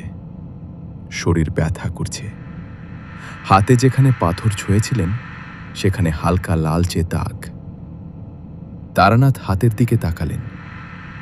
এই ক্ষতটা কয়েকদিনে সারবে, কিন্তু সেই পুরনো শক্তি, সেটা যায়নি। পাথরের মধ্যে এখনো আছে। দুর্বল হয়েছে। পারমিতার ক্রোধ ছিল তার খোরাক, সেটা চলে গেছে, কিন্তু একেবারে শেষ হয়নি। এটা তারানাথের একটা সীমাবদ্ধতা। এই শক্তিকে সম্পূর্ণ বিনাশ করতে হলে আরো বড় সাধনা দরকার, আরো প্রস্তুতি। একা তারানাথের পক্ষে আজ রাতে সম্ভব নয়, কিন্তু দুর্বল শক্তি ঘুমিয়ে পড়বে আপাতত। তারানাথ বিড়ি ধরালেন। নন্দিতা বেরিয়ে এলো, পাশে দাঁড়ালো। সে সত্যিই গেছে? নন্দিতা বলল, হ্যাঁ। আজ রাতে আর স্বপ্ন দেখব না? না। তারানাথ বললেন। নন্দিতা একটু চুপ থেকে পড়ল, আমি কি করব এখন? এই বাড়িতে থাকব? তারানাথ বললেন, সেটা আপনার সিদ্ধান্ত। সৌম্য যা করেছে তার দায় আছে। তারানাথ বললেন, আমি সেটা বিচার করব না, কিন্তু আপনি নিজের জন্য ভাবুন। নন্দিতা একটু মাথা নাড়ল, তারপর ভেতরে চলে গেল। তারানাথ একা দাঁড়িয়ে রইলেন। আকাশে এখন অনেক তারা, মেঘ প্রায় সরে গেছে, কিন্তু কারখানার দিক থেকে সেই গন্ধটা এখনো আছে। হালকা, কিন্তু আছে। পাথরের মধ্যে সেই শক্তি ঘুমাচ্ছে, কিন্তু ঘুমের শেষ আছে। তারানাথ বিড়ির ধোঁয়া ছাড়লেন। পরমিতার কাজ শেষ হয়েছে, সে মুক্ত। কিন্তু এই বেসমেন্টের পাথর, এই মাটির নিচের পুরনো সাধনা, এটার কাজ শেষ হয়নি। এখানে আবার আসতে হবে, আরও প্রস্তুতি নিয়ে। কিন্তু সেটা আরেক দিনের কথা। আজকের জন্য যতটুকু দরকার ছিল হয়েছে। তারানাথ আকাশের দিকে তাকালেন। কোথাও একটা পরমিতা এখন হাঁটছে, অন্য কোনো আলোর দিকে, বাবার কাছে। রাতে তারানাথ ঘুমালেন না, শুয়ে রইলেন ছাদের দিকে তাকিয়ে। শরীর ক্লান্ত, কিন্তু মাথা চলছে। পরমিতা গেছে, কিন্তু সেই পাথর আছে, সেই শক্তি আছে। তারানাথ জানেন এই ধরনের শক্তি ঘুমায়, কিন্তু মরে না। আবার কোনোদিন কেউ আসবে এই বাড়িতে, আবার কোনো বেদনা, কোনো ক্রোধ, কোনো অতৃপ্তি জমবে, এবং সেই শক্তি আবার জেগে উঠবে, আবার সেই খোরাক খাবে। তারানাথ চোখ বন্ধ করলেন। তার গুরু একবার বলেছিলেন, তারানাথ, অশুভকে দুর্বল করা আর অশুভকে শেষ করা এক কথা নয়। দুর্বল করলে কাজ চলে, কিন্তু শেষ করতে হলে সাহস লাগে এবং মূল্য দিতে হয়। তারানাথ সেই কথাটা মনে করলেন। মূল্য। আজ রাতে সেই পাথরকে শেষ করতে হবে, কিন্তু একা পারবেন না। আজ বিকেলে যা হয়েছে, সেই আক্রমণ, তারানাথ সামলেছেন ঠিকই, কিন্তু সামলাতে পেরেছেন কারণ পরমিতার ক্রোধ চলে যাওয়ায় সেই শক্তি দুর্বল হয়েছিল। পুরোপুরি জাগ্রত অবস্থায় একা তারানাথের পক্ষে সম্ভব নয়, কিন্তু একটা উপায় আছে। তারানাথ উঠে বসলেন। সেই উপায়টা ঝুঁকির, এবং এতে তারানাথের নিজের ক্ষতি হতে পারে, কিন্তু অন্য পথ নেই। বিড়ি ধরালেন। রাত তখন 11টা। মধ্যরাতের আগে তারানাথ একবার নন্দিতার ঘরে দরজায় টোকা দিলেন। নন্দিতা জেগেছিল। দরজা খুলল। আপনি এখনো জেগে? নন্দিতা অবাক হল। একটা কথা বলতে এলাম, তারানাথ বললেন। আজ রাতে আরেকটা কাজ করতে হবে, কারখানায় যেতে হবে। নন্দিতা বলল, পরমিতা তো গেছে। হ্যাঁ, কিন্তু যে শক্তি তাকে আটকে রেখেছিল সেটা যায়নি। আপাতত ঘুমিয়েছে, কিন্তু আবার উঠবে। নন্দিতা চুপ করে শুনল। এই শক্তি শেষ করতে হবে আজ রাতেই, তারানাথ বললেন। দেরি করলে আবার শক্তি সংগ্রহ করবে। আমাকে কি করতে হবে? তারানাথ একটু থামলেন। একটা জিনিস লাগবে, তারানাথ বললেন। পরমিতার কোনো স্মৃতি, তার নিজের কিছু, কাপড়, চুল, কিছু একটা। নন্দিতা ভাবল, তারপর ঘরের ভেতরে গেল। একটু পরে ফিরল, হাতে একটা ছোট ব্রেসলেট, রূপোর। পারমিতার, নন্দিতা বলল। সে বর্ধমান যাওয়ার সময় এটা রেখে গিয়েছিল। বলেছিল, এখানেই থাক, আমি যাই আসি। তারানাথ ব্রেসলেটটা নিলেন। হাতে নিয়ে টের পেলেন ঠান্ডা, কিন্তু একটা উষ্ণতা আছে ভেতরে। পারমিতা যদিও চলে গেছে, কিন্তু তার স্মৃতি এখনো এই ধাতুতে। এটা কাজে আসবে, তারানাথ বললেন। নন্দিতা বলল, আমিও যাব। তারানাথ তাকালেন। বিপদ আছে জানি, নন্দিতা বলল, কিন্তু পরমিতার জন্য আমি যা করতে পারিনি এতটুকু করতে চাই। তারানাথ কিছুক্ষণ চুপ থেকে বললেন, ঠিক আছে। সৌম্যর ঘরের দরজায় টোকা দিলেন তারানাথ। সৌম্য খুলল। ঘুমায়নি, চোখ লাল, মুখে একটা ভাঙা ভাব। তারানাথ বললেন, কারখানায় যাচ্ছি। কেন? সেই পাথরকে শেষ করতে। সৌম্য একটু চুপ করে রইল, তারপর বলল, আমিও যাব।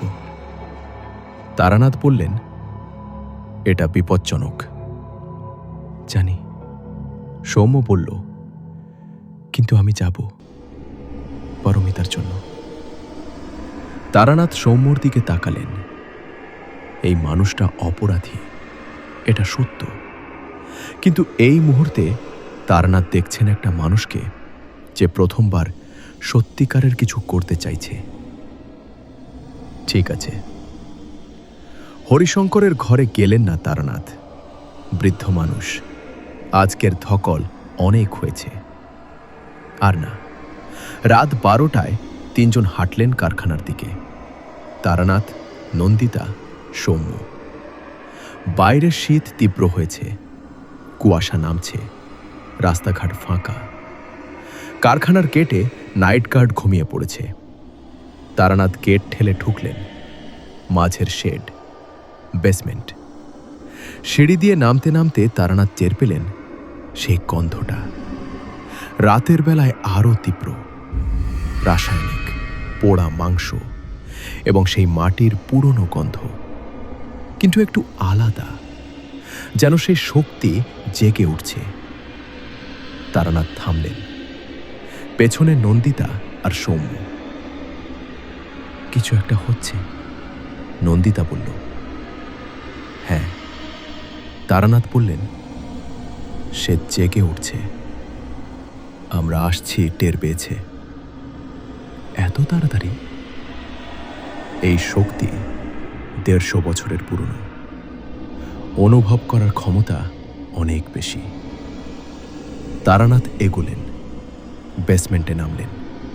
সেই পাথরের চাকতি এখন আগের মতো ঠান্ডা নেই, কিছুটা উষ্ণ হয়ে উঠছে, যেন ভেতরে আগুন জ্বলছে ধীরে। তারানাথ সাথে আনা জিনিসগুলো রাখলেন। আজকে জিনিস আলাদা। তামার ঘটি নয়, একটা বড় মাটির প্রদীপ, 5টা সলতে এবং সেই বিশেষ তেল। তারানাথের গুরু দিয়েছিলেন, বলেছিলেন শুধু শেষের লড়াইয়ে। এবং পারমিতার ব্রেসলেট। তারানাথ প্রদীপ রাখলেন পাথরের সামনে। 5টা সলতে একসাথে আগুন দিলেন। 5টা শিখা জ্বলে উঠল। সেই শক্তির সঙ্গে সঙ্গে প্রতিক্রিয়া দিল। বেসমেন্টের বাতাস ঘুরল, পুরনো কাগজ উড়তে শুরু করল এবং পাথর গরম হতে লাগল। পিছনে দাঁড়ান, তারানাথ বললেন। নন্দিতা আর সৌম্য পিছিয়ে গেল। তারানাথ পাথরের সামনে বসলেন, হাতে ব্রেসলেট। চোখ বন্ধ করলেন সেই অন্ধকারে। তারানাথ এবার অনেক গভীরে গেলেন, আগের বারের চেয়ে বেশি। পাথরের ভেতরে, সেই শক্তির কাছে। অন্ধকার আরও গাঢ় এবং সেই শক্তি এবার সে অপেক্ষা করছিল। আবার এলে। এলাম। এবার কি নেবে?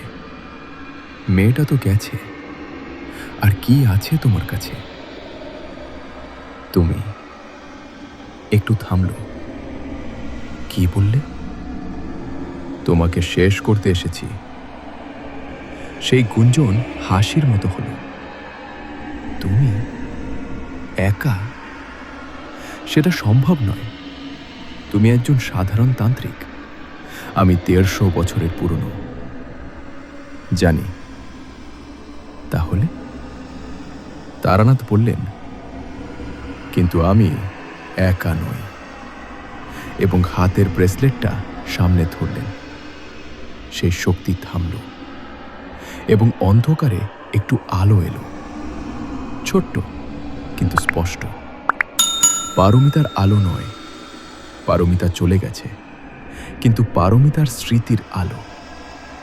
এই ব্রেসলেটে যে উষ্ণতা ছিল, সেই স্মৃতি, সেই ভালোবাসা যা পারমিতা রেখে গিয়েছিল, সেটা এখন আলো হয়ে চলছে।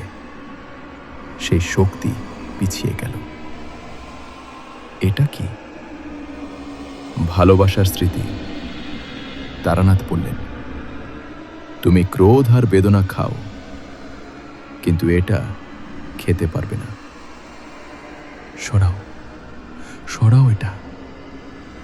না। তারানাথ সেই আলো আরো সামনে ধরলেন। মনে মনে বললেন, পারমিতা, তুমি চলে গেছো, কিন্তু তোমার স্মৃতি আছে।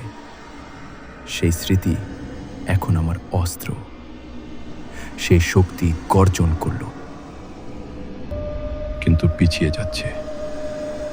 তারানাথ এগোলেন। মনের ভেতরে সেই অন্ধকারের আরও গভীরে, সেই শক্তির কেন্দ্রে। বাইরে বেসমেন্টে নন্দিতা দেখছে। তারানাথ পাথরের সামনে বসে আছেন, চোখ বন্ধ, হাতে ব্রেসলেট। পাথর এখন লাল হয়ে গেছে, যেন ভেতরে আগুন, এবং সেই আকার পুরনো শক্তির আকার। বেসমেন্টে ভেসে উঠছে বড় অন্ধকার, কুয়াশার মতো কিন্তু ঘন, এবং সে তারানাথের দিকে এগোচ্ছে। নন্দিতা চিৎকার করতে গেল, সৌম্য তার হাত ধরল। না, তারানাথবাবু বলেছিলেন পালাবেন না। নন্দিতা থামল। সেই আকার তারানাথের চারপাশে ঘুরছে। তারানাথ বসে আছেন, নড়ছেন না, কিন্তু তারানাথের শরীর কাঁপছে এবং হাতের ব্রেসলেটটা জ্বলছে, আলোয় নয়, যেন তাপে। সৌম্য দেখছে। হঠাৎ সৌম্য একটা কাজ করল, যেটা তারানাথ বলেননি। সে এগিয়ে গেল, পাথরের পাশে বসল, তারানাথের পাশে। নন্দিতা বলল, সৌম্য। সৌম্য বলল, আমি কিছু করছি না, শুধু পাশে আছি, এবং বলল, গলা উঁচু করে সেই আকারের দিকে তাকিয়ে, পারমিতা চলে গেছে, কিন্তু আমি আছি। আমার অপরাধ বোধ আছে, আমার লজ্জা আছে। এটা নে, এটা খা, কিন্তু তারানাথবাবুকে ছেড়ে দে। সেই আকার সৌম্যর দিকে ঘুরল এবং একটু এগোলো। তারানাথের উপর থেকে চাপ কমল। তারানাথ সেটা টের পেলেন। মনের ভেতরে সেই শক্তির কেন্দ্রে পৌঁছে গেলেন। সেখানে সেই পুরনো সাধনার কেন্দ্র, ক্ষেত্রনাথ যেখানে সাধনা করেছিলেন, যেখানে সেই শক্তি আবদ্ধ হয়েছিল। অন্ধকারের মাঝে একটা জায়গা, যেখানে কিছু একটা বাধা আছে। তারানাথ সেই বাধার কাছে গেলেন। এটা একটা গ্রন্থি, যেন পুরনো সুতোয় বাঁধা, ১৫০ বছরের পুরনো সাধনার সুতো। তারানাথ ব্রেসলেটটা সেই গ্রন্থির কাছে ধরলেন। সেই স্মৃতির আলো, পারমিতার উষ্ণতা, এবং তারানাথ সেই গ্রন্থিটা ছিঁড়লেন। বেসমেন্টে একটা শব্দ হলো, ভূগর্ভ থেকে আসা শব্দ, যেন মাটির অনেক নিচে কিছু একটা ভেঙে গেল। পাথরের চাকতিতে ফাটল ধরল, একটা, দুটো, তারপর অনেকগুলো, এবং সেই আকার, সেই পুরনো শক্তি কাঁপতে শুরু করল। সৌম্য পিছিয়ে গেল। নন্দিতা দেওয়াল ধরে দাঁড়িয়ে। পাথর আরো ফাটল। ভেতর থেকে একটা আলো বেরোলো, কালো আলো। আলো, যদি কালো আলো বলে কিছু হয়। অন্ধকারের মধ্যে আরো অন্ধকার, এবং সেই আকার ছোট হতে লাগলো, ছোট, আরো ছোট। একটা চিৎকার, তীব্র, ভাষাহীন। তারপর শেষ। সেই আকার নেই। পাথর ভেঙে টুকরো টুকরো হয়ে মেঝেতে পড়ে আছে। এবং তারানাথ তারানাথ পাথরের সামনে পড়ে আছেন। তারানাথ বাবু! নন্দিতা দৌড়ে এলো। সৌম্য এলো। তারানাথ মাটিতে শুয়ে, চোখ বন্ধ, শ্বাস আছে কিন্তু অনিয়মিত। হাতের ব্রেসলেট ঠান্ডা হয়ে গেছে এবং হাতে যেখানে আগে লালচে দাগ ছিল সেখানে এখন একটা কালো দাগ, পোড়ার মতো। নন্দিতা তারানাথের মাথা কোলে নিল। তারানাথ বাবু, উঠুন! কিছুক্ষণ কিছু নেই। তারপর তারানাথ চোখ খুললেন, ধীরে, কষ্ট করে। ছাদের দিকে তাকালেন, তারপর বললেন, হয়েছে? হ্যাঁ, নন্দিতা বলল। তারানাথ একটু নিঃশ্বাস নিলেন। ভালো। চোখ আবার বন্ধ হয়ে এলো। ঘুমাতে হবে, তারানাথ বললেন। অনেকক্ষণ। সৌম্য বলল, এখানে না, বাড়িতে নিয়ে যাই। তারানাথ উঠতে চেষ্টা করলেন, পারলেন না। সৌম্য আর নন্দিতা দুজনে মিলে তারানাথকে তুললেন। বেসমেন্ট থেকে উপরে, কারখানার বাইরে। রাতের বজবজ, আকাশে তারা, কুয়াশা সরে গেছে। পরদিন সকালে তারানাথের ঘুম ভাঙল অনেক দেরিতে। বেলা 11টা। শরীর ব্যথা করছে। হাতের কালো দাগটা আছে, গোলাকার, মাঝারি। সারতে সময় লাগবে, কিন্তু মাথা পরিষ্কার। উঠে বসলেন। ঘরে নন্দিতা বসে আছে, হাতে চায়ের কাপ। জেগেছেন? নন্দিতা বলল। কতক্ষণ ঘুমালাম? প্রায় 10 ঘন্টা। তারানাথ চা নিলেন। বাড়ি শান্ত? হ্যাঁ, নন্দিতা বলল। আজ সকালে ঘুম থেকে উঠে প্রথমবারের মতো মনে হলো এই বাড়িতে কিছু নেই, সেই গন্ধটাও নেই। তারানাথ চায়ে চুমুক দিলেন। সৌম্য কোথায়? নন্দিতার মুখ একটু বদলাল। বাবার সাথে কথা বলছে সকাল থেকে। কি কথা? জানি না, নন্দিতা বলল, কিন্তু দীর্ঘ কথা। তারানাথ জানালার দিকে তাকালেন। বাইরে শীতের রোদ। প্রথমবার এই দুদিনে রোদ উঠেছে। মেঘ নেই। আপনি এখন কি করবেন? নন্দিতা জিজ্ঞেস করল। ফিরব, তারানাথ বললেন। কলকাতায়। আর এই পরিবার? তারানাথ একটু থামলেন। এই পরিবারের ভেতরে যা হয়েছে সেটা এই পরিবারকেই সামলাতে হবে, তারানাথ বললেন। পরিমিতার ঘটনা, সৌম্যর অপরাধ, এগুলো এখন বাইরে বেরিয়েছে। কি হবে সেটা নির্ভর করছে তারা কি করে। নন্দিতা চুপ করে রইল। আপনি কি করবেন? তারানাথ জিজ্ঞেস করলেন। নন্দিতা একটু ভাবল, তারপর বলল, চলে যাব। কোথায়? বাবার বাড়ি, কিছুদিনের জন্য, তারপর দেখব। তারানাথ মাথা নাড়লেন। ভালো। দুপুরে খাওয়ার পরে তারানাথ বেরোতে যাচ্ছিলেন। হরিশঙ্কর এলেন। বয়স্ক মানুষ, কিন্তু আজ মুখে একটা আলাদা ভাব, রাতের চেয়ে হালকা কিন্তু গম্ভীর। তারানাথ বাবু, বলুন। সৌম্য আজ সকালে আমাকে সব বলেছে, হরিশঙ্কর বললেন। আমি জানতাম কিছুটা, কিন্তু পুরোটা জানতাম না। আজ জানলাম। তারানাথ চুপ করে শুনলেন।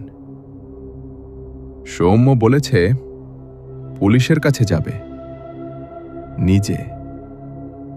হরিশঙ্করের গলা কাঁপছে। আমি বাধা দিইনি। তারানাথ বললেন, আপনি ঠিক করেছেন। এতে আমার ছেলের হরিশঙ্কর থামলেন। জানি, তারানাথ বললেন, কিন্তু এটাই দরকার।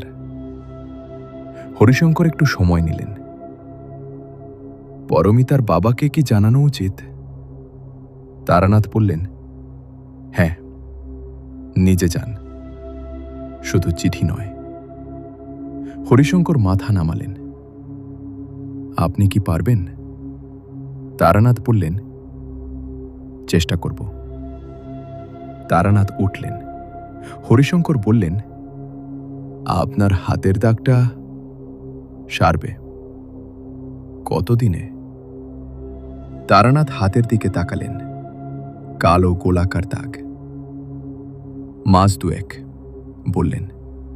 তারপর একটু হাসলেন। আগেও এরকম হয়েছে। হরিশঙ্কর কিছু বললেন না। তারানাথ বেরিয়ে গেলেন। কারখানার পাশ দিয়ে স্টেশনের দিকে হাঁটছেন তারানাথ। আজ কারখানা চলছে। শেডগুলো থেকে কাজের শব্দ আসছে। শ্রমিকরা ঢুকছে, বেরোচ্ছে। স্বাভাবিক। তারানাথ একটু থামলেন। কারখানার দিকে তাকালেন। সেই গন্ধটা নেই, সম্পূর্ণ নেই। শুধু রাসায়নিকের গন্ধ, স্বাভাবিক কারখানার গন্ধ। তারানাথ একটা বিড়ি ধরালেন। পরমিতার ব্রেসলেটটা পকেটে। নন্দিতা দিয়েছিল, বলেছিল রাখুন। তারানাথ নিয়েছেন। এই ব্রেসলেটে এখন আর সেই উষ্ণতা নেই। সেই স্মৃতি যা ছিল সেটা ব্যবহার হয়ে গেছে। শুধু একটা ছোট রূপোর ব্রেসলেট। তারানাথ পকেট থেকে বের করলেন, হাতে নিয়ে দেখলেন। সাধারণ ব্রেসলেট, কিন্তু এর গল্প আছে। একটা মেয়ে এটা পরত। সে হাসত, পড়াশোনা করত, ভালোবাসত। তারপর সব শেষ হয়ে গিয়েছিল, কিন্তু শেষ পর্যন্ত তার স্মৃতি অস্ত্র হয়েছিল। তারানাথ ব্রেসলেটটা পকেটে রাখলেন, হাঁটতে শুরু করলেন। স্টেশনে এসে দেখলেন ট্রেন আসতে আরো 20 মিনিট বাকি। বেঞ্চে বসলেন। পকেট থেকে একটা ছোট নোটবুক বের করলেন। হরিপদ মুখার্জিকে লিখবেন। প্রতিবার কাজ শেষ হলে ছোট একটা বিবরণ লেখেন। কি ছিল, কি হয়েছে। হরিপদবাবু সেগুলো রাখেন। লিখতে শুরু করলেন। বজবজ সেনগুপ্ত বাড়ি। দুটো স্তরের সমস্যা ছিল। প্রথমত, পরমিতা দাস সেনগুপ্তের অতৃপ্ত আত্মা, যার মৃত্যু স্বাভাবিক নয় এবং যার অন্যায়ের কথা পৃথিবীতে কেউ স্বীকার করেনি। দ্বিতীয়ত, ক্ষেত্রনাথ নামক একজন বামাচারী সাধকের অসম্পূর্ণ সাধনার ফলে আবদ্ধ একটি পুরনো শক্তি, যেটি পরমিতার ক্রোধকে ব্যবহার করছিল। প্রথম সমস্যার সমাধান হয়েছে সত্য প্রকাশের মাধ্যমে। অপরাধী সৌম্য সেনগুপ্ত স্বীকারোক্তি দিয়েছেন। পরমিতা মুক্ত হয়েছেন। দ্বিতীয় সমস্যার সমাধান হয়েছে সেই আবদ্ধ শক্তির কেন্দ্রবিন্দু ধ্বংস করে। পরমিতার স্মৃতি এই কাজে অস্ত্র হিসেবে ব্যবহৃত হয়েছে। মূল্য হাতে দাগ। মাস দুয়েক লাগবে। তারানাথ কলম থামালেন, একটু ভাবলেন, তারপর আরও লিখলেন। একটা কথা, পরমিতার কথা ভাবছি। এই মেয়ে শেষ পর্যন্ত কাউকে ক্ষমা করেনি। বলেছিল, মাফ করছি না, কিন্তু ছেড়ে দিচ্ছি। আমার মনে হয় এটাই সৎ। ক্ষমা সহজ নয়, কিন্তু ছেড়ে দেওয়া নিজের জন্য সেটা সম্ভব। এই পার্থক্যটা মনে রাখার মতো। তারানাথ নোটবুক বন্ধ করলেন। ট্রেন আসছে। দূরে হুইসেল। তারানাথ উঠলেন। ট্রেনে উঠে জানলার ধারে বসলেন। বজবজ। স্টেশন পিছিয়ে গেল। মাঠ শুরু হলো। শীতের মাঠ। ফসল কাটা হয়ে গেছে, শুধু খড়ের গোছা। দূরে একটা গ্রাম। ধোঁয়া উঠছে, রান্নার ধোঁয়া। তারানাথ জানলায় মাথা হেলালেন। চোখ বন্ধ করলেন না। মাঠ দেখলেন। সামনে কলকাতা। হরিপদ মুখার্জির কাছে আরও চিঠি অপেক্ষা করছে, আরও মানুষ, আরও অসম্পূর্ণ গল্প।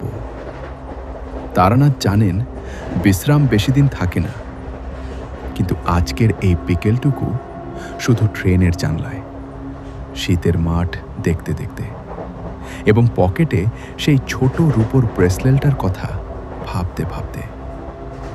একটা মেয়ে যে বলেছিল, মাফ করছি না, কিন্তু ছেড়ে দিচ্ছি, এবং সেই বলার মধ্যে ছিল সবচেয়ে বড় সাহস। 3 সপ্তাহ পরে তারানাথ বসুমতীর অফিসে গেলেন। হরিপদ মুখার্জি চা দিলেন। বজবজের রিপোর্ট পেলাম, হরিপদ বললেন। সৌম্য সেনগুপ্ত পুলিশের কাছে গিয়েছে? হ্যাঁ। হরিশঙ্করবাবু স্বীকার করেছেন? হ্যাঁ। হরিপদ চুপ করে রইলেন কিছুক্ষণ, তারপর বললেন, পরমিতার বাবা জানেন? হরিশঙ্কর নিজে গিয়েছিলেন বর্ধমানে। তারানাথ বললেন, কি হয়েছে সেই কথোপকথনে জানি না, কিন্তু গিয়েছিলেন। হরিপদ মাথা নাড়লেন। নন্দিতা? বাপের বাড়িতে গেছে। ফিরবে? জানি না। তারানাথ বললেন, সেটা তার সিদ্ধান্ত। হরিপদ একটু চুপ করে বসলেন, তারপর বললেন, তারানাথ দা, একটা কথা জিজ্ঞেস করি? করুন। এই কাজ করতে গিয়ে প্রতিবার কিছু না কিছু মূল্য দিতে হয়। হাতে দাগ, শরীর ব্যথা, ভয় লাগে না? তারানাথ চায় চুমুক দিলেন, একটু ভাবলেন। ভয় লাগে বললেন, কিন্তু ভয়ের চেয়ে বড় একটা জিনিস আছে। কি জিনিস? তারানাথ জানলার দিকে তাকালেন। বাইরে কলকাতার বিকেল, রাস্তায় ভিড়, শব্দ, ধুলো। যখন কেউ মুক্ত হয়। তারানাথ বললেন, সেই মুহূর্তটা, সেটার কোনো তুলনা নেই। হরিপদ চুপ করে রইলেন। তারানাথ উঠলেন। আরও চিঠি আছে? হরিপদও একটু হাসলেন। আছে, তবে আজ নয়। আজ বাড়ি যান, বিশ্রাম নিন। তারানাথ বেরিয়ে যেতে যেতে বললেন, কাল। হরিপদ জানেন কাল তারানাথ আসবেন এবং পরের চিঠিটা নেবেন এবং আবার বেরিয়ে পড়বেন। বাইরে কলকাতার সন্ধে। তারানাথ হাঁটছেন। পকেটে বিড়ি, হাতের দাগটা এখনো আছে। 3 সপ্তাহে একটু হালকা হয়েছে। রাস্তায় মানুষ, সবাই কোথাও যাচ্ছে, বাড়ি, অফিস, বাজার। তারানাথও হাঁটছেন। একটা চায়ের দোকানে থামলেন, বসলেন। দোকানদার চা দিল। পাশে একটা বাচ্চা বসে আছে। বছর 8 বয়স, হোমওয়ার্ক করছে। তারানাথ বাচ্চাটার দিকে তাকালেন। বাচ্চাটা মাথা তুলল। কাকু, আপনার হাতে ওটা কি? তারানাথ হাত দেখলেন। কালো দাগ। আঘাত লেগেছিল। কিভাবে? তারানাথ একটু ভাবলেন। কাজ করতে গিয়ে। কি কাজ? তারানাথ চায়ে চুমুক দিলেন। পুরনো গল্প শেষ করার কাজ। বাচ্চাটা বুঝল না, আবার হোমওয়ার্কে মনোযোগ দিল। তারানাথ চা শেষ করলেন, উঠলেন, হাঁটতে শুরু করলেন। কলকাতার সন্ধে এগিয়ে আসছে। আলো জ্বলছে দোকানে দোকানে। কোথাও একটা পরমিতা এখন আলোয় আছে, এবং কোথাও অনেক মানুষ আছে যাদের গল্প শেষ হয়নি। তারানাথ জানেন তাদের কাছে একদিন না একদিন পৌঁছবেন, একটা একটা করে, যতদিন পারেন।